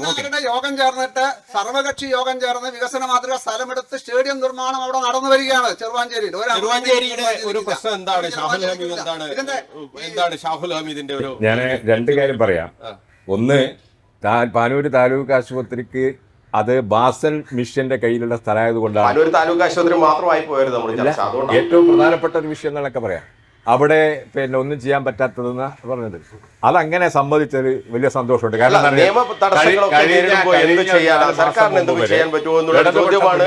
നേതൃത്വത്തിൽ പാനൂര് ആശുപത്രിക്ക് മുമ്പിൽ വലിയ സമരം ഉണ്ടായിരുന്നു. കാരണം ഇത് മുനിസിപ്പാലിറ്റിയുടെ അനാസ്ഥയാണ് എന്ന് പറഞ്ഞുകൊണ്ടാണ് സമരം നടത്തിയത്. അതല്ല, ഇത് നിയമക്കുരുക്കാണ് എന്ന് ഇപ്പോഴെങ്കിലും സമ്മതിച്ചതിന് സന്തോഷം. പിന്നെ ഈ പറഞ്ഞിരിക്കുന്ന ചെറുവാഞ്ചേരിയുമായി ബന്ധപ്പെട്ട വിഷയം ഞാൻ ഈ പറഞ്ഞ പ്രശ്നമാണോ? ചെറുവാഞ്ചേരിയുമായി ബന്ധപ്പെട്ട് ഇവിടെ പറഞ്ഞ വിഷയങ്ങളിൽ ഞാൻ പറഞ്ഞിട്ടുള്ള ഒരുപാട് വിഷയങ്ങൾ, അവിടെ നടന്നിട്ടുള്ള കാംകോയുടെ യൂണിറ്റ് ആയിരുന്നാലും മറ്റേ ഒരു നവോദയാക്കുന്നോ അങ്ങനെയുള്ള ഒരുപാട് വിഷയങ്ങൾ അത് ചെറുവാഞ്ചേരിയായി ലിങ്ക് ചെയ്തിട്ടുള്ള വിഷയം. ചെറുവാഞ്ചേരി എന്ന് മാത്രമല്ല, നമ്മുടെ നിയോജക മണ്ഡലത്തിലെ ഇവിടെ നേരത്തെ NDAയുടെ പ്രതിനിധി പറഞ്ഞല്ലോ, ചെമ്പരോട്ട് പാലം എന്ന് പറയുന്നത് KP മോഹനന്റെ MLAയുടെ വാർഡിൽ അദ്ദേഹത്തിന്റെ മൂക്കിന് താഴെയുള്ള പാലമാണ്. NDAയുടെ പ്രതിനിധി പറഞ്ഞത് 1 കൊല്ലം എന്നത് അതല്ല. ഇപ്പോൾ ജൂലൈ ആകുമ്പോഴേക്ക് 3 വർഷം പൂർത്തിയാകുകയാണ്. ചെറിയൊരു പാലാണ്. ആ പാലത്തിന്റെ പുതിയ നിർമ്മാണം പോട്ടെ, ആ പൊളിഞ്ഞ സാധനങ്ങളൊന്നും മാറ്റിവെക്കാൻ പോലും തൻ്റെ വീട്ടിൻ്റെ മുറ്റത്തുള്ളൊരു പാലത്തിന് സാധിക്കാത്തവർ ആട്ടുന്ന ചക്കിൻ്റെ അടുത്ത് പോയി പുണ്ണാക്ക് കൊടുക്കാത്തവർ വീട്ടിൽ നിന്ന് വന്നാൽ അപ്പം തരുമെന്ന് പറയുന്നത് പോലെ വളരെ സങ്കടകരമായിട്ടുള്ള കാര്യം. ചെറുവാഞ്ചേരിയുടെ കാര്യത്തിൽ UDF ആണ് അധികാരത്തിൽ വരുന്നതെങ്കിൽ ഞങ്ങൾക്ക് ചെറുവാഞ്ചേരി എന്നല്ല, ഈ നിയോജക മണ്ഡലത്തിലെ ഒരു യൂണിറ്റായി കണ്ടുകൊണ്ടുള്ള സമഗ്രമായ വികസന പദ്ധതി ഈ കാലം നമ്മൾ അനുഭവിച്ചിട്ടുള്ള മുരടിപ്പ് ഇപ്പം ധനജേട്ടൻ നേരത്തെ സൂചിപ്പിച്ചു ബസ് സ്റ്റാൻഡുമായി ബന്ധപ്പെട്ട വിഷയം. പക്ഷേ നമ്മുടെ റിംഗ് റോഡിൽ അങ്ങനെയുള്ള ഒരു സാങ്കേതിക വിഷയം ഉണ്ടായിരുന്നില്ല. 5 വർഷം എടുത്തു സ്ഥലം ഏറ്റെടുപ്പിന്. ധനജേട്ടൻ അറിയുമെന്നറിയില്ല, കഴിഞ്ഞ ജനുവരി 18-ന് 1,80,00,000 ബില്ല് കൊടുത്തത് പാസ്സാക്കാത്തതിന്റെ പേരിൽ കരാറുകാരൻ പണി ഇപ്പൊ താൽക്കാലികമായി നിർത്തിയിട്ടുള്ളത്. കൂത്തുപറമ്പിൽ ഓട്ടോക്കാരോട് ചോദിക്കുക, ഒരൊറ്റൊരാളും കുട്ടിക്കുന്നാമ്പലാട് റോഡിലേക്ക് പോകുന്നില്ല. അതേപോലെ തന്നെ UDFന്റെ പ്രതിനിധിയോട് ഇപ്പൊ നിങ്ങൾ പറഞ്ഞു 2011-ൽ കൃഷിമന്ത്രിയായ സമയത്ത് കൃഷിമന്ത്രിയുടെ മണ്ഡലത്തിൽ ഒരു കൃഷിഭവൻ ഉണ്ടായിരുന്നില്ല. ആ കൃഷിഭവനിൽ ആരും തന്നെ പോകാൻ സാധിക്കില്ല. ഇപ്പോൾ ഇവിടെ കൃഷിഭവൻ സ്മാർട്ട് കൃഷിഭവൻ ഉണ്ടായിട്ടുണ്ട്. അത് കേന്ദ്ര സർക്കാരിന് 2 കോടി റൂറൽ ഒരു ഫണ്ടിന്റെ ഭാഗമായിട്ടാണ് ലഭിച്ചിട്ടുള്ളത്. അപ്പൊ നിങ്ങൾക്കും ആ രീതിയിൽ വികസനം കൊണ്ടുവരാൻ പറ്റില്ല. ചോദ്യം 2 പേരോടാണ്. മറുപടി പറയാം. ഇതില് ഈ റിംഗ് റോഡിന്റെ വിഷയത്തില് എനിക്ക് നിങ്ങളോട് പറയാനുള്ള കാര്യം വെച്ചാൽ 2 പേരുടെ ചോദ്യവും എന്നോടാണ്. അതുകൊണ്ട് എനിക്ക് സമയം അധികം വേണം, എന്നാലേ മറുപടി പറയാൻ പറ്റുള്ളൂ. അത് അനുമതി കിട്ടണം, അല്ലെ പിന്നെ പകുതിക്ക് മറുപടി പറ്റില്ല. ആ ഒരു നിലപാട് ഭരണകക്ഷി എന്നുള്ള രീതിയിൽ സ്വാഭാവികമാണ്. അല്ലല്ല, സ്വാഭാവികം. അതൊരു ഭരണകക്ഷിയാണ്ട് കേന്ദ്ര ഭരണകക്ഷിയല്ലേ. അതെന്താ ഇതൊക്കെ? അത് കേന്ദ്ര ഇതുവരെ ഭരണകക്ഷിയായിരുന്നു. ആ നിലപാട് സ്വീകരിക്കുന്നത് ഇതിന്റെ കൃത്യമായിട്ട് നമുക്ക് വിശദമാക്കാനുണ്ട്. നാട്ടുകാരിക്കുന്നത് അതിന്റെ ഭാഗമായിട്ട് ഇത് നാട്ടിലെ ജനങ്ങൾ മുഴുവൻ കാണുന്നതാണ്. അപ്പൊ പകുതിക്ക് മറുപടി പറഞ്ഞിട്ടില്ല, LDFന് മറുപടി ഇല്ലാഞ്ഞിട്ടാണെന്ന് പറയാൻ പറ്റില്ല. അതുകൊണ്ടാണ് പറയുന്നത്. റിംഗ് റോഡിന്റെ വിഷയം ഞാൻ പറഞ്ഞു. റിംഗ് റോഡ് എന്ന ഒരു ആശയം 20 കൊല്ലം മുമ്പ് കൂത്തുപറമ്പ് നഗരസഭ കൊണ്ടുവന്നതാണ്. അതിനാവശ്യമായി ഈ കിഫ്ബി പദ്ധതി വന്നപ്പോൾ ഇടതുപക്ഷ ഗവൺമെൻറ് ശൈലജ ടീച്ചർ മന്ത്രിയായപ്പോൾ അനുവദിച്ചപ്പോൾ സ്ഥലം ഏറ്റെടുക്കൽ നടപടിക്ക് മുമ്പ് അതിനാവശ്യമായ നിലയിലേക്കുള്ള കാര്യങ്ങൾ ടെൻഡർ ചെയ്തിട്ടുണ്ട്. കാരണം ജനങ്ങളുടെ സമ്മതപ്രകാരം വർക്ക് ചെയ്യാൻ പറ്റുമെന്നുള്ളതുകൊണ്ടാണ്. അതിനുവേണ്ടി നഗരസഭ മുൻകൈ എടുത്തുകൊണ്ട് ജനകീയ യോഗം വിളിച്ചു ചേർത്ത് അവരുടെ സമ്മതപത്രം വഴി വരാൻ വഴി. അപ്പോൾ അതിൽ ഒറ്റപ്പെട്ട ചില ആളുകൾ സമ്മതപത്രം തന്നില്ല. അതിൻ്റെ ഭാഗമായിട്ട് ഒരുപാട് കാലതാമസം ഉണ്ടായി. ഇതിൻ്റെ ഭാഗമായിട്ടാണ് ടെൻഡർ എടുത്തു. വളരെ ഫാസ്റ്റാണ് ടെൻഡറെല്ലാം നടത്തിയിട്ടുണ്ട്. ഇപ്പോഴെന്താ പ്രശ്നം? 2019 DSR അനുസരിച്ചുകൊണ്ട് എസ്റ്റിമേറ്റ് തയ്യാറാക്കിയ പ്രോജക്റ്റ് ഇത് വർക്കർ എടുക്കാൻ വേണ്ടി സ്ഥലം വിട്ടു എന്നില്ല എന്നതിൻ്റെ അടിസ്ഥാനത്തിൽ കരാറുകാരൻ കിഫ്ബിക്ക് പരാതി കൊടുത്തു. അതിൻ്റെ അടിസ്ഥാനത്തിൽ അത് പരിശോധിച്ച് കിഫ്ബി ഇപ്പോൾ അതിന് 2021 റേറ്റ് വെച്ച് DSR ഭേദഗതി ഉത്തരവ് കൊടുത്ത് ഇനിയിപ്പോൾ അടുത്ത് തന്നെ ഒരാഴ്ച കൊണ്ട് അതിൻ്റെ പണി പൂർത്തിയാവും. അതിൻ്റെ പണി ആരംഭിക്കും. അതിൻ്റെ ഭാഗമായിട്ട് അവിടെ പ്രവർത്തനം തുടരും. കാരണം റിംഗ് റോഡ് എന്ന് പറയുന്ന ആശയം ഇടതുപക്ഷത്തിന്റെ അഭിമാന പദ്ധതിയാണ്. അത് ഏതെങ്കിലും വലതുപക്ഷത്തിന്റെയോ BJPയുടെയോ അല്ല, ഇടതുപക്ഷത്തിന്റെ അഭിമാന പദ്ധതിയാണ്. കൂത്തുപറമ്പിന്റെ വികസന കാഴ്ചപ്പാടാണത്. പിന്നെ പാനൂർ താലൂക്ക് ആശുപത്രി കാര്യം പക്ഷേ പ്രധാനമാണത്. പാനൂർ താലൂക്ക് ആശുപത്രി ബാസൽ മിഷന്റെ ആണ് ഉടമ. അവിടെ കെട്ടിടം നിർമ്മിക്കാൻ പറ്റുമോ? നേരത്തെ UDFന്റെ കാലത്ത് ആരാണ് ചെയ്യേണ്ടത്? പാനൂർ നഗരസഭ ഭരിക്കുന്ന ആരാ? UDF. കാലാകാലമായി UDF. കൂത്തുപറമ്പ് നഗരസഭ ഭരിക്കുന്ന ആരാണ്? കാലാകാലം LDF. ഇവിടെ എല്ലാ പദ്ധതിയും LDF നടപ്പാക്കുന്നു. കാര്യങ്ങൾ യോജിച്ച് MLAയും മുനിസിപ്പാലിറ്റി ചേർന്ന് പാനൂരിലെ മുനിസിപ്പാലിറ്റി നേരത്തെ സിവിൽ സ്റ്റേഷൻ കെട്ടിടം, നേരത്തെ രജിസ്റ്റർ ഓഫീസായിരുന്നു, സിവിൽ സ്റ്റേഷൻ കെട്ടിടം ശൈലജ ടീച്ചർ കൊണ്ടുവന്നു. ആ പകരം കെട്ടിടം ഉണ്ടാക്കാൻ കൂടി മുനിസിപ്പാലിറ്റി തയ്യാറായില്ല. എന്നിട്ട് വ്യക്തിപരമായ ബന്ധം എല്ലാം സ്ഥാപിച്ച് MLA തന്നെ മുൻകൈ എടുത്തുകൊണ്ടാണ് പകരം ഒരു കെട്ടിടം വാടക കെട്ടിടത്തിലേക്ക് പോയത്. അതിന് അവിടെ സിവിൽ സ്റ്റേഷൻ നിർമ്മാണം ആരംഭിച്ച് ഏകദേശം പൂർത്തിയായി വരുന്നു. IB നിർമ്മാണം പൂർണ്ണ, ഫയർ സ്റ്റേഷൻ ഉദ്ഘാടനം ചെയ്യപ്പെട്ട് കഴിഞ്ഞു. പാനൂർ നഗരത്തിന്റെ ഉള്ളിൽ എല്ലാം ചെയ്തിട്ടുണ്ട്. അവിടെ MLAയുമായി ബന്ധപ്പെട്ടുകൊണ്ട്, സർക്കാരുമായി ബന്ധപ്പെട്ടുകൊണ്ട് UDFന്റെ ഭരണസമിതി ബന്ധപ്പെടുന്നില്ല. അതാണ് പ്രശ്നം. അതുകൊണ്ട് പരസ്പരം വികസനത്തിൽ രാഷ്ട്രീയമില്ല ഇടതുപക്ഷത്തിന്. 140 മണ്ഡലങ്ങളിലും വികസന പദ്ധതി നടപ്പിലാക്കി. 1,80,00,000 രൂപ എന്തുകൊണ്ട് പാസ്സാകുന്നില്ല? അതാ ലളിതമായ ചോദ്യം. നിങ്ങൾ ഈ വെച്ചാൽ ഈ 1,80,00,000 പാസ്സാവുന്നില്ല എന്ന് ചോദിക്കാൻ മറുപടി പറയേണ്ട ആളല്ല ഞാൻ. എന്തുകൊണ്ടാണ് അതിന്റെ പ്രശ്നങ്ങൾ, അതിന്റെ സാങ്കേതിക പ്രശ്നം ഉണ്ടോന്നും. പക്ഷേ പദ്ധതിയുടെ പോളിസിയുമായി ബന്ധപ്പെട്ടുള്ള കാര്യങ്ങളാണ് എനിക്ക് പറയാൻ പറ്റുക. അങ്ങനെ കരാറുകാർക്ക് പലപ്പോഴായി എല്ലാ കരാറുകാർക്കും എപ്പോഴും പെട്ടെന്ന് തന്നെ തലേന്ന് പണിത് ബില്ല് കൊടുത്തിട്ടുണ്ടോ? ജനുവരി 8 സ്വാഭാവികമായിട്ടുണ്ടാവും. അതിന്റെ ഭാഗമായി ഒരു പൊതുപ്രവർത്തനത്തിൽ ഞാൻ അന്വേഷിച്ചാണ് ജനുവരി 8 കൊടുത്ത ബില്ല്. അതിനെന്തെങ്കിലും സാങ്കേതിക പ്രശ്നം ഉണ്ടാവാം. നിങ്ങൾ അന്വേഷിക്കുക. നിങ്ങളൊരു പത്രപ്രവർത്തകൻ എന്ന നിലയിൽ നിങ്ങൾ അന്വേഷിച്ച് പറയൂ. നിങ്ങൾ ഫണ്ടില്ലാത്തതുകൊണ്ട് കൊടുത്തത് നിങ്ങൾ പറയൂ. ഫണ്ടില്ലാത്ത 22,333 ജനങ്ങൾക്ക് വസ്തുവിന്റെ പൈസ കൊടുത്തു. കള മറിച്ചാൽ അല്ലെങ്കിൽ കള പൊളിച്ചാൽ അതിന് പൈസ കൊടുക്കുള്ളൂ നാട്ടില്. ആ കള ഒരടി വീതിയിൽ കള കൊടുത്തതിനും പൈസ കൊടുത്തു. 22 കോടി രൂപ ജനങ്ങൾക്ക് കൊടുത്തു. അന്നേരം 1,80,00,000 കണക്ക് പറയുന്ന കരാറുകാരന് എന്താ? കരാറിനാണ്ട് ഇത്ര വലിയ ഞാൻ പറഞ്ഞത് DSR ഭേദഗതി ചെയ്തു. DSR ഭേദഗതി ഉത്തരവ് കൊടുത്തു. ഉത്തരവിന്റെ അടിസ്ഥാനത്തിൽ ഒരാഴ്ച കൊണ്ട് പണി നടക്കും. നല്ലതുപോലെ അന്വേഷിക്കുക. പോയിട്ട് കിഫ്ബി ഓഫീസിൽ മനസ്സിലാവും. കൂട്ടിച്ചേർക്കാനുണ്ടോ? ഇതില് ഈ കൂത്തുപറമ്പിന്റെ വികസനവുമായി ബന്ധപ്പെട്ട് നമ്മുടെ സംസ്ഥാനം ഭരിക്കുന്നത് ഇടതുപക്ഷ ഗവൺമെന്റാണ്. 400 കോടി രൂപയാണ് മുഖ്യമന്ത്രിയുടെ ധർമ്മടം മണ്ഡലത്തിലേക്ക് നമ്മുടെ സംസ്ഥാന ബജറ്റിൽ കൊടുത്തിട്ടുള്ളത്. എന്നാൽ കൂത്തുപറമ്പിൽ എത്രയാ? രാഷ്ട്രീയപരമായ ഈ തരത്തിലുള്ള വിവേചനത്തോടു കൂടിയുള്ള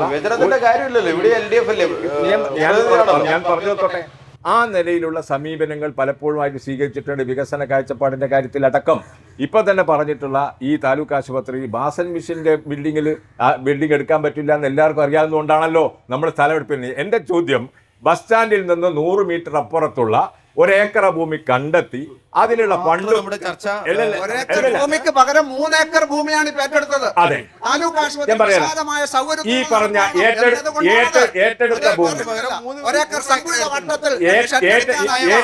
ഏറ്റെടുത്ത ഭൂമി 3 ഏക്കർ ഭൂമിയാണോ എന്ന് പത്രക്കാരൻ എന്ന നിലയ്ക്കോ അതിന്റെ ധാർമ്മികമായ കാര്യങ്ങൾ നിങ്ങൾക്ക് അന്വേഷിക്കാം. 3 ഏക്കർ ഉണ്ടോ എന്ന് അന്വേഷിക്കാം. ആദ്യം എത്ര ഏക്കറാന്ന് അന്വേഷിക്കാം.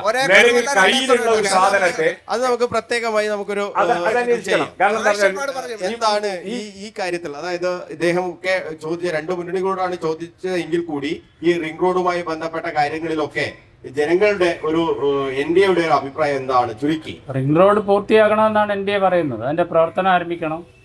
ഈ ബാസൽ മിഷൻ്റെതാണ് ഈ പാനൂർ താലൂക്ക് ആശുപത്രിയുടെ സ്ഥലമെങ്കിൽ 76-ന് ശേഷം 4 നിർമ്മാണ പ്രവർത്തനങ്ങൾ അവിടെ കോടിക്കണക്കിന് രൂപ ചെലവഴിച്ച് ഉണ്ടാക്കിയിട്ടുണ്ട്. ആ നിർമ്മാണ പ്രവർത്തനങ്ങൾ അനധികൃതമാണോ എന്ന് 2 മുന്നണികളും വ്യക്തമാക്കണം. ഒന്ന് നടന്നത് 2 നിർമ്മാണ പ്രവർത്തനം നടന്ന ഇടതുപക്ഷ മുന്നണി പാനൂർ പഞ്ചായത്ത് ഭരിക്കുന്ന സമയത്താണ്. 2 നിർമ്മാണ പ്രവർത്തനങ്ങൾ നടന്നത് UDF പാനൂർ പഞ്ചായത്ത് ഭരിക്കുന്ന സമയത്താണ്. പുതിയ കെട്ടിടങ്ങൾ അവിടെ ഉയർന്നു വന്നിട്ടുണ്ട്. പിന്നെ ചെറുവാഞ്ചേരി ഹെൽത്ത് സെൻ്ററിന് പണം അനുവദിച്ചത് നാഷണൽ ഹെൽത്ത് മിഷനാണ്. ആ ഹെൽത്ത് മിഷൻ്റെ ഫണ്ട് ഉപയോഗിച്ച് നിർമ്മിച്ച ചെറുവാഞ്ചേരിയിലെ ആരോഗ്യ കേന്ദ്രം ചോർന്നൊലിച്ച് രോഗികൾക്ക് കിടക്കാൻ സാധിക്കാത്ത ഒരു പരിസ്ഥിതിയിലാണുള്ളത്. അതിൻ്റെ ഉത്തരം പറയേണ്ട ഇടതുപക്ഷ മുന്നണിയാണ്. പിന്നെ പല വികസന പ്രവർത്തനങ്ങളും നടത്തിയിട്ടില്ല. അത് ചോദിക്കുന്ന സമയത്ത് പറഞ്ഞു തരാം എന്താ കാര്യങ്ങളെന്ന്. ഇവിടെ UDFന്റെ പ്രതിനിധിയോടാണ് ചോദിക്കാനുള്ളത്. UDFന്റെ പ്രതിനിധി പിന്നെ സമസ്ത മേഖലയിലും വികസനമില്ല എന്നൊക്കെ പറയുന്നുണ്ട്. UDF പ്രതിനിധി പിന്നെ മനസ്സിലാക്കേണ്ടത് അദ്ദേഹത്തിൻ്റെ ഭരണകാലഘട്ടത്തിൽ SLC പരീക്ഷ എഴുതിയ അന്നത്തെ ഹൈസ്കൂൾ വിദ്യാർത്ഥിയായിരുന്നു ഞാൻ. അന്ന് പഠിക്കുന്ന ഘട്ടത്തിനകത്ത് ഞങ്ങൾക്ക് പാഠപുസ്തകങ്ങൾ ലഭിച്ചിരുന്നില്ല. എൻ്റെ സ്കൂൾ എന്ന് പറയുന്നത് പാട്യം ഗവൺമെൻറ് ഹയർ സെക്കൻഡറി സ്കൂളാണ്. ആ സ്കൂളിൽ ചോർന്നൊലിക്കുന്ന കെട്ടിടമായിരുന്നു, ഓടുമേഞ്ഞ ചോർന്നൊലിക്കുന്ന കെട്ടിടം. ആ കെട്ടിടം അന്താരാഷ്ട്ര നിലവാരത്തിലേക്ക് ഉയർത്തി ബഹുനില കെട്ടിടം, സ്മാർട്ടായിട്ടുള്ള ക്ലാസ് റൂമുകളൊക്കെ ഉണ്ടാക്കിയിട്ടുള്ളത് ഇടതുപക്ഷം അധികാരത്തിലേക്ക് വന്നപ്പോഴാണ്. നിങ്ങൾ അധികാരത്തിൽ വന്നു കഴിഞ്ഞാൽ പലതും ചെയ്യുമെന്ന് പറയുന്ന ഘട്ടത്തിനകത്ത് ഇത്തരത്തിൽ വികസന പ്രവർത്തനങ്ങൾ ഇടതുപക്ഷം കൊണ്ടുവന്നപ്പോൾ നിങ്ങൾ വിദ്യാഭ്യാസ മേഖലയെ തകർക്കുകയാണ് ചെയ്തിട്ടുള്ളത്. ഫോട്ടോസ്റ്റാറ്റ് എടുത്തിട്ടാണ് പഠിച്ചത്. ആ നിങ്ങൾ അധികാരത്തിൽ വന്നു കഴിഞ്ഞാൽ എന്താണ് വിദ്യാഭ്യാസ മേഖലയിൽ ചെയ്യുക?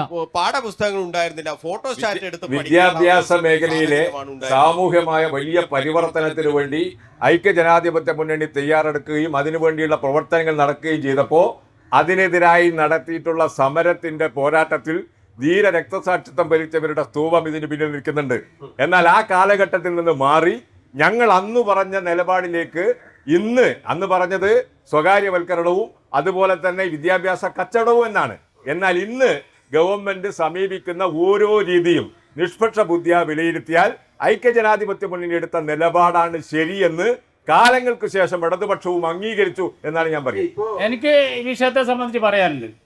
97-ന് ശേഷം അധികാരത്തിൽ വന്ന അടൽ ബിഹാരി വാജ്പേയിയുടെ ഗവൺമെന്റ് 1-ാം ക്ലാസ് മുതൽ SLC ക്ലാസ് വരെയുള്ള കുട്ടികൾക്ക് പുസ്തകം സൗജന്യമായി നൽകുന്ന സർവശിക്ഷ അഭിയാൻ പദ്ധതി പ്രകാരം സൗജന്യമായി നൽകാൻ വേണ്ടി തീരുമാനിച്ചതിൻ്റെ അടിസ്ഥാനത്തിലായിരിക്കും പ്രിയപ്പെട്ട സുഹൃത്തിന് പുസ്തകം കിട്ടിയിട്ടുണ്ടാവുക എന്നാണ് ഞാൻ വിശ്വസിക്കുന്നത്. കിട്ടിയില്ലെങ്കിൽ അതിനു മുമ്പേ പഠിച്ചതായിരിക്കും. എന്തായിരുന്നു ചോദ്യം? എന്തായിരുന്നു പറഞ്ഞു? ചോദിക്കൂ. കേരളത്തിലാണ് സർവശിക്ഷ അഭിയാൻ കേന്ദ്ര ഗവൺമെന്റ് ഇന്ത്യയിൽ 28 സംസ്ഥാനമുണ്ട്. അതിൽ 27 സംസ്ഥാനത്ത് ഇത് ഒരു പുസ്തകം കൊടുത്തിട്ടില്ല. കുട്ടികൾക്ക് പഠിക്കാനുള്ള സൗകര്യം ഉണ്ടായിട്ടില്ല. ഈ കേരളത്തിൽ മാത്രമാണ് ഈ സംവിധാനങ്ങളുള്ളത്. ഇന്ത്യ രാജ്യത്ത് ഇന്നും നിരക്ഷരതയാണ്, സാക്ഷരത കൈവരിച്ചിട്ടില്ല. അതാണ് മനസ്സിലാക്കേണ്ടത്. അത്ര മാത്രമേ ഉള്ളൂ എന്നുള്ള എന്റെ സൂചനയാണ്. നമ്മുടെ സംസ്ഥാനത്ത് നമുക്കറിയാവുന്ന ഒരു കാര്യമാണ്. ഒരു കാര്യം പറയട്ടെ. ഈ സർവശിക്ഷ അഭിയാന്റെ ഒത്ത് ഭിന്നശേഷിക്കാരുടെ ഫണ്ട് പോലും കേന്ദ്ര ഗവൺമെന്റ് കൊടുക്കുന്നില്ല. ആർക്കും തിരിയാത്ത ഭാഷ ഈ കേരളത്തിൽ മാത്രം നിങ്ങൾ പറഞ്ഞിട്ട് കാര്യമില്ല. ഈ പറഞ്ഞത് എന്തെന്നാണ് ഇന്ത്യയിലുള്ള ഒരു സാധാരണക്കാരനും അറിയില്ല. പട്ടിണി, ദാരിദ്ര്യം, തൊഴിലില്ലായ്മ, നിരക്ഷരത, വിഘടനവാദം, വർഗീയവാദം ഈ രാജ്യത്തെ ഇങ്ങനെ ആക്കിയില്ല നിങ്ങള്. ആരാക്കി?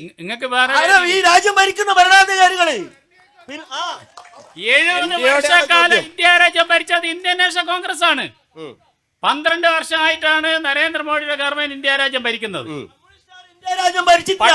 നിങ്ങൾ മനസ്സിലാക്കണോ? സംസ്ഥാനം കേരളം ഭരിക്കുന്ന കമ്മ്യൂണിസ്റ്റുകാരാ. കമ്മ്യൂണിസ്റ്റ് പാർട്ടിന്റെ തുല്യമായ ഒരു സംസ്ഥാനമായി കേരളം.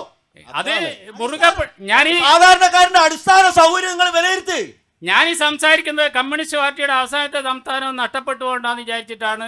മുന്നറിയിപ്പ് നൽകുന്നതാണ് നിങ്ങൾക്ക്. അത് ജനങ്ങളെ തീരുമാനിക്കണ്ടേ? അത് ജനങ്ങളെ തീരുമാനിക്കും. ഓക്കെ, ജനങ്ങൾ തീരുമാനിച്ചോട്ടെ.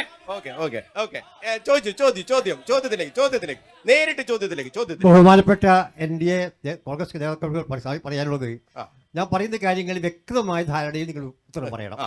ഞാൻ പറയുന്നത് ഇന്ത്യ രാജ്യത്ത് കേരള സംസ്ഥാനത്തിന് ഉള്ള വികസനം ലോകത്ത് എവിടെയെങ്കിലും ഉണ്ടായിട്ടുണ്ടോ? 1.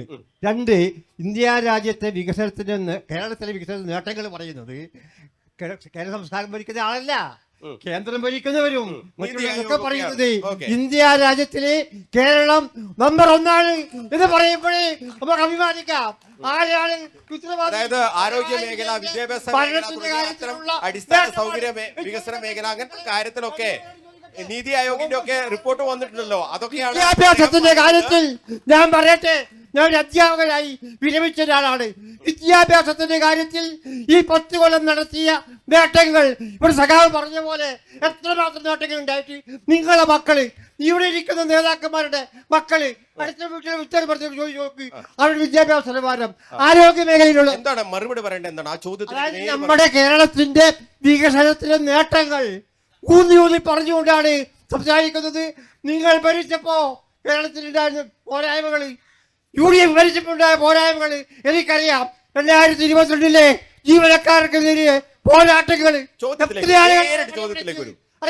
മറുപടി എന്തിനാണ് മറുപടി പറയേണ്ടത്? എന്താണ് പണിമുടക്കിയ കാലത്ത് നിഷേധാത്മകമായ സമീപനം നിങ്ങൾ സ്വീകരിച്ചു.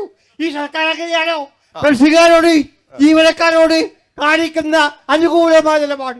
ജനങ്ങൾക്കറിയാം, കൃഷിക്കാർക്കറിയാം. എന്തിനാണ് നിങ്ങൾക്ക് ഉത്തരം വേണ്ടത്? രണ്ടുപേരും എന്താണ് വിദ്യാഭ്യാസ മേഖലയിലെ വിദ്യാഭ്യാസ മേഖല, ആരോഗ്യ മേഖല, മറ്റു പൊതുമേഖല സംസ്ഥാനത്ത് 1ാം സ്ഥാനം നിൽക്കുന്നു. നിങ്ങൾ ഇതുവരെ ഭരിച്ചിട്ടില്ല, കഴിയില്ല, കഴിയാൻ സാധിക്കുകയില്ല. അതായത് വിദ്യാഭ്യാസ ആരോഗ്യ മേഖലയിലൊക്കെ വലിയ നേട്ടമുണ്ടാക്കാൻ LDF സർക്കാരിന് കഴിഞ്ഞിട്ടുണ്ട്. ആ നേട്ടങ്ങളെ നിങ്ങൾ കണ്ടില്ലെന്ന് നടിക്കരുത് എന്നാണ് അദ്ദേഹം പറഞ്ഞത്. ജനകീയ കോടതിയിൽ ചർച്ച ചെയ്യപ്പെടുന്ന ഒരു വിഷയമാണ്. നമുക്ക് ജനങ്ങളുടെ വിധി എന്താണ് എന്ന് ദിവസങ്ങൾക്കകം ബോധ്യപ്പെടും. NDAയുടെ പ്രതിനിധി NDAക്കെതിരെ വലിയ ആരോപണം ഉന്നയിച്ചിട്ടുണ്ട്. ഇടതുപക്ഷ ജനാധിപത്യ മുന്നണിയെയും കേരള ഗവൺമെന്റിനെയും കേന്ദ്ര ഗവൺമെന്റ് അനുമോദിക്കാറുണ്ട്. ആ അനുമോദിക്കുന്ന സന്ദർഭങ്ങളെല്ലാം ഒന്നുകിൽ ദേശീയപാതയുടെ ഉദ്ഘാടന സമയത്ത്, കേരളത്തിലെ വൻകിട ആശുപത്രികളുടെ ബിൽഡിങ്ങുകൾ നിർമ്മിക്കുന്ന സമയത്ത്, വിദ്യാഭ്യാസ മേഖലയ്ക്ക് പണം അനുവദിക്കുന്ന സമയത്തെല്ലാം ഇത് നടപ്പാക്കാൻ പര്യാപ്തമായൊരു ഗവൺമെൻറ്, ഐക്യജനാധിപത്യ മുന്നണിയേക്കാൾ പ്രാപ്തമായൊരു ഗവൺമെൻറ്, ഇടതുപക്ഷ മുന്നണിയുടെ ഗവൺമെൻറ്റാണ് കേരളത്തിലെന്ന് നിതിൻ ഗഡ്കരി പറയുന്ന സമയത്ത് അത് ഞങ്ങളാണ് ഇതെല്ലാം ചെയ്യുന്നത് എന്ന് ഇടതുപക്ഷം ധരിക്കേണ്ടതില്ല. കേവലം 5000 കോടി രൂപയാണ് കേരളത്തിലെ ഹൈവേക്ക് വേണ്ടി കേരള ഗവൺമെന്റ് അത് മറ്റു സംസ്ഥാനങ്ങൾക്കൊന്നും അത് ചെലവഴിക്കേണ്ടി വന്നിട്ടില്ല. അതാണ് ഏറ്റവും വലിയ പ്രധാനപ്പെട്ട കാര്യം. കേരളത്തിന് ഈ 6000 കോടിയോളം രൂപ ദേശീയപാത നിർമ്മാണത്തിന് വേണ്ടി ചെലവഴിക്കേണ്ടി വന്നു. സ്ഥലമെടുപ്പിന് 25% ഓഫ് ടോട്ടൽ ഇൻവെസ്റ്റ്മെന്റ് ഓഫ് എക്കറിംഗ് ലാൻഡിന്റെ എക്കറിംഗിനുള്ള 25% ആണ് കേന്ദ്ര ഗവൺമെന്റ് സംസ്ഥാനങ്ങളോട് നിർവഹിക്കാൻ വേണ്ടി പറയുന്നത്. അതിന്റെ 25% മാത്രമേ കേരള ഗവൺമെന്റ് നൽകിയിട്ടുള്ളൂ. ആ നിർമ്മാണ പ്രവർത്തനത്തിൽ പൂർണ്ണമായും സഹകരിച്ചതിന് കേന്ദ്ര ഗവൺമെന്റ് കേരള ഗവൺമെന്റിനെ പ്രശംസിച്ചിട്ടുണ്ട്. യാഥാർത്ഥ്യമാണ്. ആരോഗ്യ മേഖലയിൽ പണം അനുവദിക്കുമ്പോൾ കേന്ദ്ര ഗവൺമെന്റ് കേരള ഗവൺമെന്റിനെ പ്രശംസിക്കാറുണ്ട്. പ്രശംസ എന്നത് തന്റെ തെറ്റുകളെ ജനങ്ങൾ ചോദ്യം ചെയ്യാതിരിക്കാനുള്ള ഒരു ഉപാധിയായി സ്വീകരിക്കരുത്. ചോദ്യം കൂത്തുപറമ്പിൽ കുറെ കാലമായിട്ടുള്ള ഒരു ഇതെന്ന് പറഞ്ഞാൽ മോർച്ചറി ഇല്ലാത്ത ഒരു സംവിധാനം. മോർച്ചറി എന്ന് പറയുന്ന ഒരു സംവിധാനം ഇവിടെ ഇല്ല, കുറെ കാലമായിട്ടുള്ളതാണ്. അപ്പോൾ അത് ഇവിടുത്തെ ആക്സിഡന്റ് ആയി കഴിഞ്ഞാൽ സീരിയസ് കേസെല്ലാം അവിടെ പിന്നെ മരണപ്പെട്ട് കഴിഞ്ഞാൽ തലശ്ശേരി കൊണ്ടുപോകും. തലശ്ശേരി 2 ദിവസം കഴിഞ്ഞിട്ട് അതിന്റെ പേപ്പേഴ്സ് വർക്കും കാര്യങ്ങളും കഴിഞ്ഞാൽ 2 ദിവസം കൊണ്ട് തിരിച്ചു വരിക. അങ്ങനെയുള്ള ഒരു ബുദ്ധിമുട്ട് ഇവിടെ ഉണ്ട്. ഗവൺമെന്റ് ആശുപത്രികളുടെ ആശുപത്രി തുടങ്ങിയിട്ടും ആശുപത്രിയിലും ആ സംവിധാനങ്ങൾ തുടങ്ങിയിട്ടില്ല എന്നുള്ളതാണ്. ഒരു മോർച്ചറി വേണം എന്നുള്ളത് നമ്മുടെ നാട്ടുകാരുടെ ഒക്കെ ഒരു ആവശ്യമായിരിക്കുമല്ലോ. ഇങ്ങനെ നമ്മുടെ പ്രിയപ്പെട്ട ആരെങ്കിലും മാത്രമല്ല, മറ്റു ചിലതിനും കൂടെ പ്രതികരിക്കാനുണ്ട് സംബന്ധിച്ചുള്ള കാര്യം. ഇത് ഇങ്ങനെ പറയാം. മോർച്ചറി നിലവിലുണ്ടായിരുന്ന ഗവൺമെന്റ് ആശുപത്രിയുടെ ഭാഗമായി മോർച്ചറി ഉണ്ടായിരുന്നു. നിലവിലുള്ള ആശുപത്രി കെട്ടിടം മുഴുവൻ പൊളിച്ച് മാറ്റിയിട്ടാണ് പുതിയ കെട്ടിടം നിർമ്മിച്ചത്. പുതിയ കെട്ടിടം ഇപ്പോൾ തന്നെ പോയി നോക്കുക. ഡോക്ടറുടെ സംവിധാനം താക്കോല് വാങ്ങാൻ പറയാം, എന്നിട്ട് നോക്കുക. അവിടെ 3 ഫ്രീസർ മൊബൈൽ അവിടെ സംവിധാനം ഉണ്ട്. പറഞ്ഞു കഴിഞ്ഞു. അതിന്റെ ഭാഗമായിട്ട് ആശുപത്രിയുടെ വർക്ക് നേരത്തെ പറഞ്ഞു. വീണ്ടും ഡോക്ടർമാരെ ഒക്കെ പ്രശ്നം പരിഹരിക്കപ്പെടും എന്നാണ് അദ്ദേഹം പറയുന്നത്. എന്താണ് ചോദ്യം? കേരളത്തിലെ ആരോഗ്യ മേഖല ശക്തമാണെന്ന് പറഞ്ഞു. നമ്മളെ മുഖ്യമന്ത്രി ഈ ചികിത്സക്ക് വേണ്ടിയിട്ട് അമേരിക്കയിലാക്കാണല്ലോ പോകുന്നത്. അതിന്റെ ഇതെന്താന്ന് പറഞ്ഞാല് എന്ന് പറഞ്ഞാൽ ഈ മറുപടി പറയാൻ ഒരു വിഷയമൊന്നുമില്ല, ചോദ്യം ചോദിക്കാൻ വിഷയമില്ല. അതുകൊണ്ട് ഒരൊറ്റ ചോദ്യം ചോദിക്കുക എന്നുള്ളതല്ല പ്രശ്നം. ഇവിടെ വേണ്ടത് ഒരു വർഷം 12,30,00,000 ഔട്ട് പേഷ്യന്റ് വിഭാഗം സർക്കാർ ആശുപത്രിയിൽ എത്തുന്ന സംസ്ഥാനം ഒരേ ഒരു സംസ്ഥാനം കേരളം. 2,750,000 ഓപ്പറേഷൻ ചെയ്ത സംസ്ഥാനം കേരളം. അതിൽ 43 ഓപ്പറേഷന്റെ ഭാഗമായിട്ട് പ്രശ്നം ഉണ്ടായപ്പോൾ വന്നു. 2020 മെയ് മാസം 15 ഓപ്പറേഷൻ നടത്തിയപ്പോൾ ഒരു കത്രിക അതിൻ്റെ ശരീരത്തിൽ തന്നെ തുന്നി എന്നതിൻ്റെ പ്രശ്നത്തിൽ ഇപ്പോൾ 5 കൊല്ലത്തിന് ശേഷം വന്നപ്പോൾ വീണ ജോർജിനെതിരെ കല്ലെറിഞ്ഞ് അടിക്കാൻ പോയ ആളുകളാണ് കൂത്തുപറമ്പ് മണ്ഡലത്തിലെ ആൾക്കാർ, കൂത്തുപറമ്പ് മണ്ഡലത്തിലെ ആൾക്കാർ. ഈ വീണ ജോർജിനെതിരെ 43 കേസിലാ പ്രശ്നം. സ്വകാര്യ ആശുപത്രിയിൽ എന്തെല്ലാം പ്രശ്നമുണ്ട്? സ്വകാര്യ ആശുപത്രിയെ കുറിച്ച് ആരെങ്കിലും എന്തെങ്കിലും മിണ്ടുന്നുണ്ടോ? എന്തുകൊണ്ടാണ് വരാത്തത്? അമേരിക്കൻ കമ്പനികൾ ഇങ്ങോട്ട് വന്നു. ബേബി മെമ്മോറിയല്, മിംസ് ഹോസ്പിറ്റല് അത് വാങ്ങിക്കഴിഞ്ഞു. ആന്ധ്രാപ്രദേശ് ആസ്ഥാനമായിട്ടുള്ള കിംസ് ഹോസ്പിറ്റൽ ഇപ്പൊ കണ്ണൂർ പ്രവർത്തിച്ചു തുടങ്ങി. സ്വകാര്യ കോർപ്പറേറ്റ് എല്ലാം കേരളം വരിക. 9,500 കോടി രൂപ ഒരു വർഷം ചെലവഴിക്കുമ്പോൾ അതിന് 50% സ്വകാര്യ കോർപ്പറേറ്റ് കൊടുക്കാൻ വേണ്ടിയിട്ടുള്ള വലിയ കുപ്രചരണമാണ് സർക്കാർ ആശുപത്രിയെ കുറിച്ച് ഇവിടെയുള്ള UDF-ഉം ഇവിടെയുള്ള എല്ലാ വലതുപക്ഷവും നടത്തിക്കൊണ്ടിരിക്കുന്നത്. എന്തിനാ സർക്കാർ ആശുപത്രി പൂട്ടണം? അതിനു വേണ്ടിയിട്ടാണ്. ഇവിടെ ഇടതുപക്ഷ ജനാധിപത്യ മുന്നണി ഹൃദയം തുറന്നു വെച്ചിട്ട് അത് ചെമ്പരത്തിപ്പൂവാണെന്ന് പറയുന്ന നിലയിലേക്ക് വഞ്ചനാപരമായ കാപട്യപരമായ നുണ, അതാണല്ലോ നുണയാണല്ലോ UDF.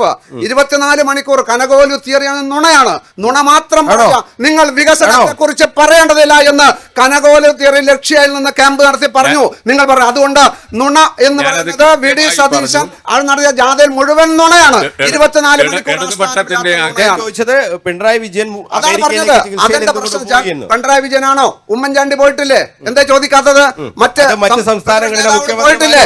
നമ്മുടെ പ്രധാനമന്ത്രിമാരും ഒക്കെ പോയിട്ടുണ്ട്. മുഖ്യമന്ത്രി കേരളത്തിന്റെ ആരോഗ്യ മേഖല സുശക്തമാണ്. പൊതുജനാരോഗ്യ മേഖല ഭരണകാലത്താണ് ആരോഗ്യ മേഖല ശക്തമാണെന്ന് പറയുന്നത്. എന്നിട്ട് എന്തുകൊണ്ട് പിണറായി വിജയൻ എന്തുകൊണ്ടാണ് ആരോഗ്യ മേഖല ശക്തമാവുന്നത്? നമ്മൾ ഇവിടുന്ന് എടുക്കാം. ഔട്ട് പേഷ്യന്റ് വിഭാഗത്തിൽ ഓരോ ദിവസത്തിലെ രോഗികൾ, നമ്മുടെ ആവശ്യമായ മരുന്ന്, ആവശ്യമായ ലാബ്, ആവശ്യമായ എല്ലാ കാര്യങ്ങളും ചെയ്തു കൊടുക്കുന്നു. ഇൻപേഷ്യന്റ് വിഭാഗത്തിൽ കൊടുക്കുന്നു. ഞാൻ പറഞ്ഞത് നിങ്ങൾ എന്തിനാ മുഖ്യമന്ത്രിയെ കുറിച്ച് വരുന്നതെന്ന് പറഞ്ഞാൽ ആ ഒരു ചോദ്യത്തിന് മുമ്പിൽ ഇതെല്ലാം തകർന്നു പോകുന്നുണ്ടല്ല. മുഖ്യമന്ത്രി എന്ന് പറഞ്ഞാൽ മറുപടി കൃത്യമായിട്ട് നിങ്ങൾ പറയുന്ന ചോദ്യത്തിന് മറുപടി പറയാനല്ല ഞാനിവിടെ ഇരിക്കുന്നത്.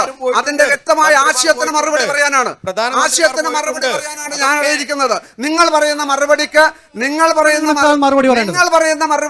അതേ അർത്ഥം മറുപടി പറയാൻ അറിഞ്ഞിട്ടില്ല. അങ്ങനെയല്ല, അതിന് ആശയപരമായ മറുപടി പറയണം. എന്താണ് പൊതുജനാരോഗ്യം? പൊതുജനാരോഗ്യം എന്ന് പറയുന്നത് പബ്ലിക് ഹെൽത്ത് എന്ന് പറയുന്നത് അവർക്ക് ആവശ്യമായ സംവിധാനം, കുടുംബക്ഷേമ കേന്ദ്രം, അതുപോലെ കമ്മ്യൂണിറ്റി ഹെൽത്ത് സെന്റർ, ജില്ലാ ആശുപത്രി, ജനറൽ ആശുപത്രി, മെഡിക്കൽ ആശുപത്രി, എല്ലാ മേഖലയിലും 12 കോടി ഔട്ട് പേഷ്യന്റ് വിഭാഗം എത്തിച്ചേരുന്നു എന്ന് പറയുമ്പോൾ സുശക്തമല്ലേ? അതിൽ ഒരു പേര് പറഞ്ഞുകൊണ്ട് എന്തുകൊണ്ടാണ് അല്ലല്ല ഇതിന്റെ ഒരു മിനിറ്റ് അല്ല ചോദ്യമല്ല. ആരോഗ്യ മേഖലയിൽ നിങ്ങൾ ഉണ്ടാക്കിയ നേട്ടങ്ങൾ മനസ്സിലായി. ഓക്കെ, പറഞ്ഞോളൂ. കേരളത്തില് വലിയൊരു ദുരന്തം സംഭവിച്ചു. വയനാട് മുണ്ടക്കൈ ചൂരൽമല ദുരന്തം. അപ്പൊ അതിനുശേഷം നമ്മൾ കണ്ടതാണ് BJP-യുടെ നേതാക്കന്മാരൊക്കെ വന്നിട്ടുണ്ട്. എന്നാൽ അത് വലിയൊരു രാജ്യത്തിന് വലിയൊരു ദുരന്തമല്ല, ദേശീയ ദുരന്തമായിട്ട് പ്രഖ്യാപിക്കാൻ പറ്റില്ല എന്ന് പറഞ്ഞു പോയവരാണ് BJP-ക്കാർ. ഒരു സഹായവും BJP-യുടെ ഭാഗത്ത് നിന്ന് ഉണ്ടായിട്ടില്ല. എന്നാൽ കേരള സർക്കാർ, അതുപോലെ തന്നെ DYFI, കേരള സർക്കാർ ഉൾപ്പെടെ അവിടെ ടൗൺഷിപ്പ് നിർമ്മിക്കുന്ന നിലയുണ്ടായി. കോൺഗ്രസ്സുകാർ, യൂത്ത് കോൺഗ്രസും മൂത്ത കോൺഗ്രസും വലിയ രീതിയിൽ ആപ്പ് ഉപയോഗിച്ചിട്ട് ഫണ്ട് പിരിച്ചു. ആ ഫണ്ടിന്റെ കണക്കില്ല, എവിടുന്ന പിരിച്ചെന്നില്ല. ഇവരെയാണോ ഭാവിയിൽ കേരള ഭരണം ഏൽപ്പിക്കേണ്ടത്? ഇത് കഴിഞ്ഞാൽ കേരളം തന്നെ ഇവർ വിൽക്കൂല എന്നാ ഇപ്പൊ ഉറപ്പ്. ഗവൺമെന്റ് തലത്തിൽ അവിടെ പുനരധിവാസം നടത്തുന്നതിന് മുമ്പ് 152 വീടുകൾ ഒരു പാർട്ടി എന്ന മുസ്ലിം ലീഗ് എടുത്തു കൊടുത്ത പാർട്ടി ഞങ്ങളെ ചോദ്യം കോൺഗ്രസിന്റെ കാര്യത്തിലാണ്. പിരിച്ച പൈസ എവിടെ എന്നുള്ളൊരു ചോദ്യം കോൺഗ്രസിന്റെ. ആ ചോദ്യം അതിന് സ്ഥലമെടുപ്പ് നടത്തിയിട്ടുണ്ട്. അവിടെ ഇപ്പൊ അടുത്തതിന്റെ ചില കാര്യങ്ങളും നടത്തിയിട്ടുണ്ട്.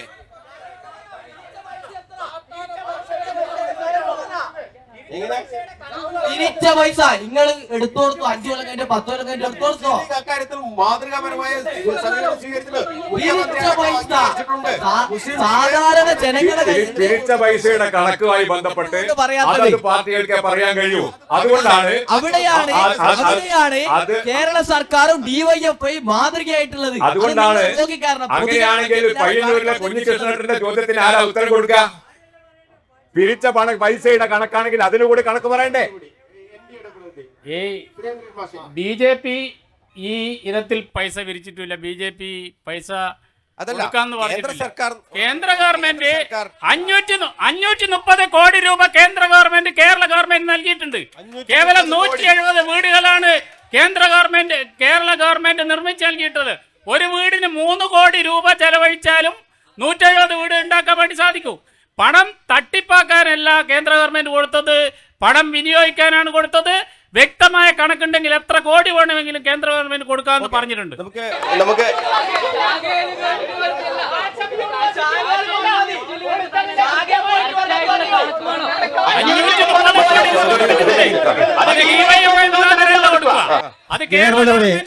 നിങ്ങൾ പറയുന്ന കാര്യങ്ങള് വസ്തുതാ വിരുദ്ധമാണ്.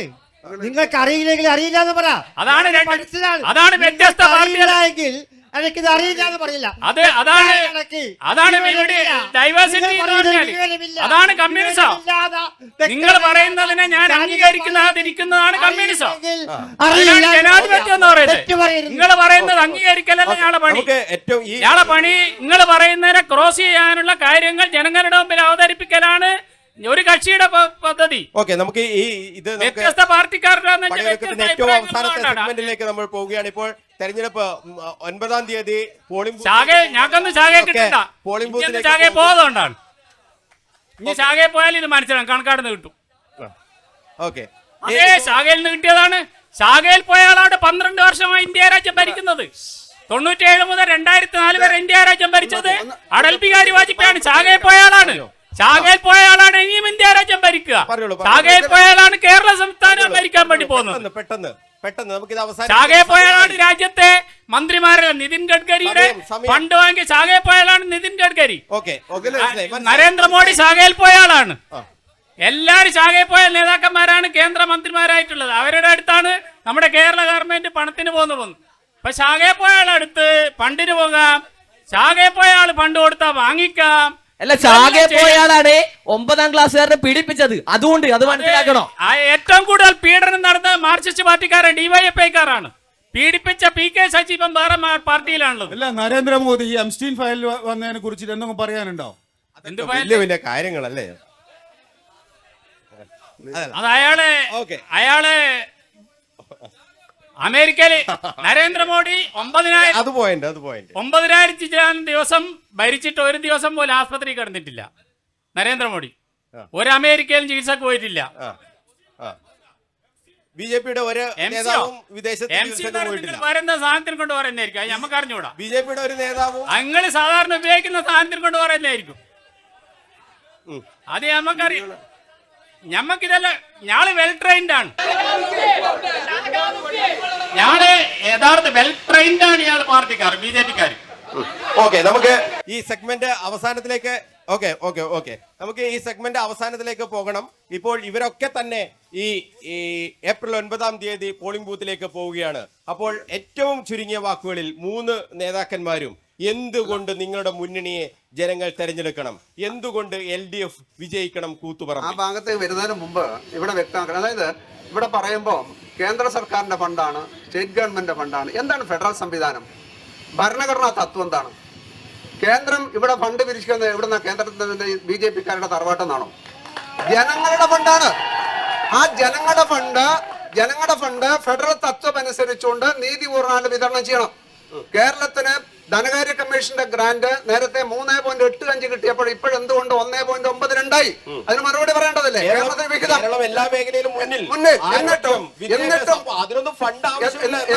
അതാണ്. എന്തുകൊണ്ട് കേരളത്തിന്റെ ഫണ്ട് എന്ന് പറയുന്നത് ജനകീയമായ സംസ്കാരമാണ്, കേരളത്തിന്റെ സാമൂഹ്യ മുന്നേറ്റം. അതായത് ഇത് ഇന്ന് BJP ഗവൺമെന്റ് കാലത്തല്ല കേന്ദ്ര ഫണ്ട്.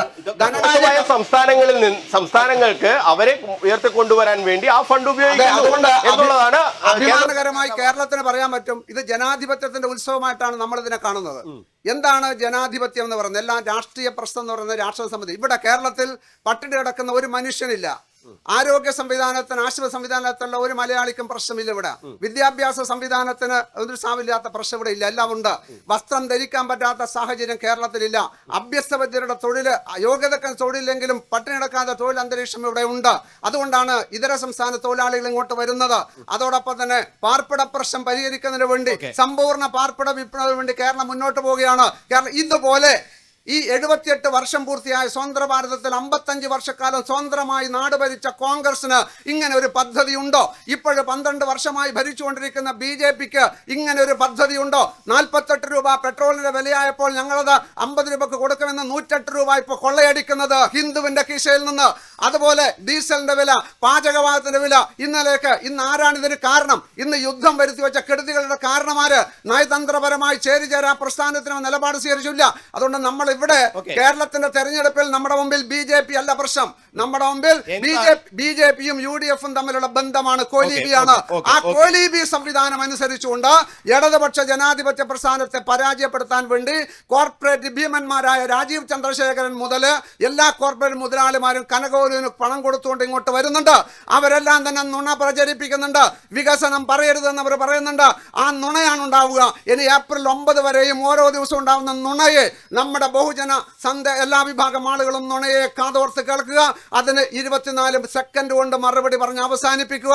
ഇടതുപക്ഷ ജനാധിപത്യ വികസനത്തിന്റെ ഈ കണ്ണ്, ഈ കാത് നിലനിർത്താൻ ആവശ്യമായ നിലയിലേക്കുള്ള പോരാട്ടം നടത്തണം. അതുകൊണ്ട് മറ്റാരുണ്ട് LDF അല്ലാതെ എന്ന ചോദ്യമുയർത്തിക്കൊണ്ട് കേരളത്തിന്റെ തെരുവുകളിലെല്ലാം 140 മണ്ഡലങ്ങളിലും മതജാതി വ്യത്യാസമില്ലാതെ മതനിരപേക്ഷ ജനാധിപത്യ തത്വം ഉന്നയിച്ചുകൊണ്ട് അഭിമാനപൂർവ്വമായി ഇടതുപക്ഷ ജനാധിപത്യങ്ങളുടെ വളണ്ടിയർമാർ വീട് വിടാന്തരം പോകുമ്പോൾ നുണ പറഞ്ഞുകൊണ്ട് വികാരം ആളിക്കത്തിച്ചുകൊണ്ട് വരുന്ന ഈ വലതുപക്ഷത്തെ തിരിച്ചറിയുക.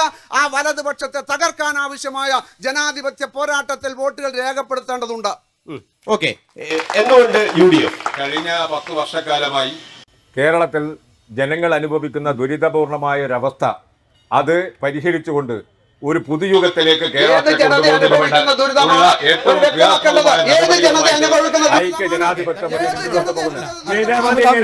എണ്ണിത്തിട്ടപ്പെടുത്താൻ കഴിയാത്ത വിധമുള്ള ജനദ്രോഹ നടപടികളുമായിട്ടാണ് ഈ ഗവൺമെന്റ് മുന്നോട്ട് പോയിട്ടുള്ളത്. ഉത്തരം മുട്ടുമ്പോൾ കൊഞ്ഞനം കാട്ടുക എന്ന സമീപനം ഒരിക്കലും ശരിയുള്ളതല്ല. ഞാൻ നിങ്ങൾ പറയുമ്പോൾ സംസാരിക്കില്ല. ഏത് ജനതയാണ് വിദ്യാർത്ഥികളെ ഞങ്ങൾ അനുഭവിക്കുന്നില്ല, ഇവിടുത്തെ സാധാരണക്കാർ അനുഭവിക്കുന്നില്ല, പിന്നെ ഏത് ജനതയാണ്? അത് പ്രതിഫലിക്കാനുള്ള ദിവസങ്ങളാണ് വരാനിരിക്കുന്നത്. അത് കൃത്യമായി കേരളത്തിൽ ഞങ്ങൾ പറയുന്നു. 600 കാര്യങ്ങൾ പറഞ്ഞതിൽ 583 നടത്തിയതിനു ശേഷം ഞങ്ങൾ ഇതാ തെരഞ്ഞെടുപ്പിനെ നേരിടുന്നു എന്ന് പറയുന്ന ഇടതുപക്ഷത്തിന്റെ മുമ്പിൽ ഞങ്ങൾ കൃത്യമായി 5 ഗ്യാരണ്ടി അവതരിപ്പിച്ചുകൊണ്ടാണ് ഈ തെരഞ്ഞെടുപ്പിന്റെ മുമ്പിൽ വരുന്നത്. ഞങ്ങൾ പറയുന്നു, തെരഞ്ഞെടുക്കപ്പെട്ട് കഴിഞ്ഞാൽ സ്ത്രീകൾക്ക് KSRTC സൗജന്യ യാത്ര ഞങ്ങൾ നടത്തും. അതുപോലെ തന്നെ കോളേജ് വിദ്യാർത്ഥികൾക്ക് 1000 രൂപ ഞങ്ങൾ പ്രതിമാസം നൽകും. ക്ഷേമ പെൻഷൻ 3000 ഉയർത്തും. യുവജനങ്ങൾക്ക് 5 ലക്ഷം രൂപ പലിശരഹിത വായ്പ നൽകും. മുതിർന്ന പൗരന്മാർക്ക് പ്രത്യേക സംവിധാനങ്ങൾ ഉണ്ടാക്കും. ഞങ്ങളുടെ ഗ്യാരണ്ടിയാണ്. ആ ഗ്യാരണ്ടിയോടൊപ്പം കേരളത്തിലെ ജനങ്ങൾ മാത്രമല്ല, ഇന്നലെ ഒരുമിച്ച് നടന്നവർ പോലും കൂടെ നിൽക്കുന്ന കാഴ്ചയാണ് ഇവിടെ കാണുന്നത്. അതിന്റെ പൂർത്തീകരണമാണ് ഈ തെരഞ്ഞെടുപ്പിൽ ഉണ്ടാകാൻ പോകുന്നത്. ഈ വലിയ അപകടത്തെ കേരളത്തിൽ നിന്ന് തുടച്ചു മാറ്റുന്നതിന് വേണ്ടിയുള്ള ജനാധിപത്യ ഒരു കോലീബി എന്ന് എപ്പോഴും ഉപയോഗിക്കുന്ന വാചകം പറഞ്ഞ് കസർത്ത് കൊണ്ട് അവസാനിപ്പിക്കാൻ കഴിയില്ല. വരാനിരിക്കുന്ന തെരഞ്ഞെടുപ്പിൽ വരാനിരിക്കുന്ന സഖ്യങ്ങളെ കുറിച്ച് പോലും വാർത്താ മാധ്യമങ്ങളിൽ ചർച്ചയുണ്ട്. കാത്തിരുന്ന് കാണണം എന്ന് മാത്രമേ പറയാറുള്ളൂ. എന്റെ മാറാത്തതും മാറും പിടിച്ചുകൊണ്ടാണ് ദേശീയ ജനാധിപത്യ സഖ്യം ഈ തെരഞ്ഞെടുപ്പിനെ നേരിടുന്നത്. ഇന്ത്യ രാജ്യത്ത് 27 സംസ്ഥാനങ്ങളിലും 8 കേന്ദ്ര ഭരണ പ്രദേശങ്ങളിലും ദേശീയ ജനാധിപത്യ സഖ്യം നേരിടുന്നത് കോൺഗ്രസിനെയും കോൺഗ്രസിൻ്റെ ഘടകകക്ഷികളെയുമാണ്. കേരളത്തിൽ മാത്രമാണ് BJP ദേശീയ ജനാധിപത്യ സഖ്യം മാർക്സിസ്റ്റ് പാർട്ടിയുമായി തെരഞ്ഞെടുപ്പ് മത്സരത്തിൽ ഇടപെട്ടിട്ടുള്ളത്. ബാക്കി 27 സംസ്ഥാനങ്ങളിലും 8 കേന്ദ്ര ഭരണ പ്രദേശങ്ങളിലും കോൺഗ്രസുമായിട്ടാണ് മത്സരം. അപ്പോൾ കോൺഗ്രസുമായി മത്സരിക്കുന്ന ഒരു പാർട്ടി കോൺഗ്രസുമായി സഖ്യം ഉണ്ടാക്കുക എന്നത് രാഷ്ട്രീയ പാപ്പരത്താണ്. അതിന് യാതൊരു അർത്ഥവുമില്ല. ഇന്ത്യ രാജ്യത്തെമ്പാടും ഉണ്ടായിരിക്കുന്ന വികസനം നമ്മുടെ കേരളത്തിലുണ്ടാകണം. ആ വികസന നടപടികൾ കേരളത്തിലുണ്ടായിട്ടുണ്ട്. കേരളത്തിലെ ഹൈവേകൾ അതിന് സമാധാനം പറയും. കേരളത്തിലെ ഹൈവേയുടെ അരികിൽ പോയി ഇത് ഞങ്ങളുടേതാണ് എന്ന് ഫോട്ടോ എടുത്ത് വിടുന്ന കേരളത്തിലെ ചില ബുദ്ധി ഭ്രമിച്ച ആൾക്കാർക്ക് ഈ ഇക്കാര്യേ പറയാനുള്ളൂ. ഈ ഹൈവേകൾ കണ്ടിട്ട് ഇത് ഞങ്ങളുടേതാണ്, പിന്നെ റെയിൽവേ കണ്ടിട്ട് ഇത് ഞങ്ങളുടേതാണ്, എയർപോർട്ട് കണ്ടിട്ട് ഞങ്ങളാണ്, 30 കിലോഗ്രാം അരി നൽകുന്നത് അന്ത്യോദയ അന്നയോജന പദ്ധതി കണ്ടിട്ട് ഇത് ഞങ്ങളാണ് അരി കൊടുക്കുന്നത്, ഗരീബ് കല്യാണ യോജനയുടെ അരി ഞങ്ങളുടേതാണ്, പ്രധാനമന്ത്രി ഗ്രാമീണ സടക്ക് യോജന ഞങ്ങളുടേതാണ്, അതേപോലെ തന്നെ national health mission, national rural health mission ഞങ്ങളുടേതാണ്. എന്തുകൊണ്ട് എല്ലാ മേഖലയിലും വികസനം എത്തിക്കാൻ വേണ്ടി കേരളത്തിൽ രാഷ്ട്രീയ പരിവർത്തനം ഉണ്ടാകണം. ആ പരിവർത്തനത്തോടൊപ്പം കേരളത്തിലെ ബഹുഭൂരിപക്ഷം നല്ലവരായ ജനങ്ങളും അണിനിരക്കും എന്ന കാര്യത്തിൽ BJPക്ക് യാതൊരു സംശയമില്ല. ഇന്നല്ലെങ്കിൽ നാളെ അത് BJPയുടെ കൈകളിലായിരിക്കും കേരളത്തിലെ ഭരണ സാരഥ്യം. ഇന്ത്യ രാജ്യത്തെ 20 സംസ്ഥാനം ഭരിക്കുന്ന പാർട്ടിയാണ് BJP. 4 കേന്ദ്രഭരണ പ്രദേശം ഭരിക്കുന്ന പാർട്ടിയാണ് BJP.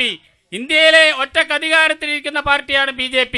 ആ BJP പരാജയപ്പെടാനുള്ള പാർട്ടിയല്ല, ജയിക്കാനുള്ള പാർട്ടിയാണ് എന്ന് ജനങ്ങളെ ബോധ്യപ്പെടുത്തേണ്ടതുണ്ട്.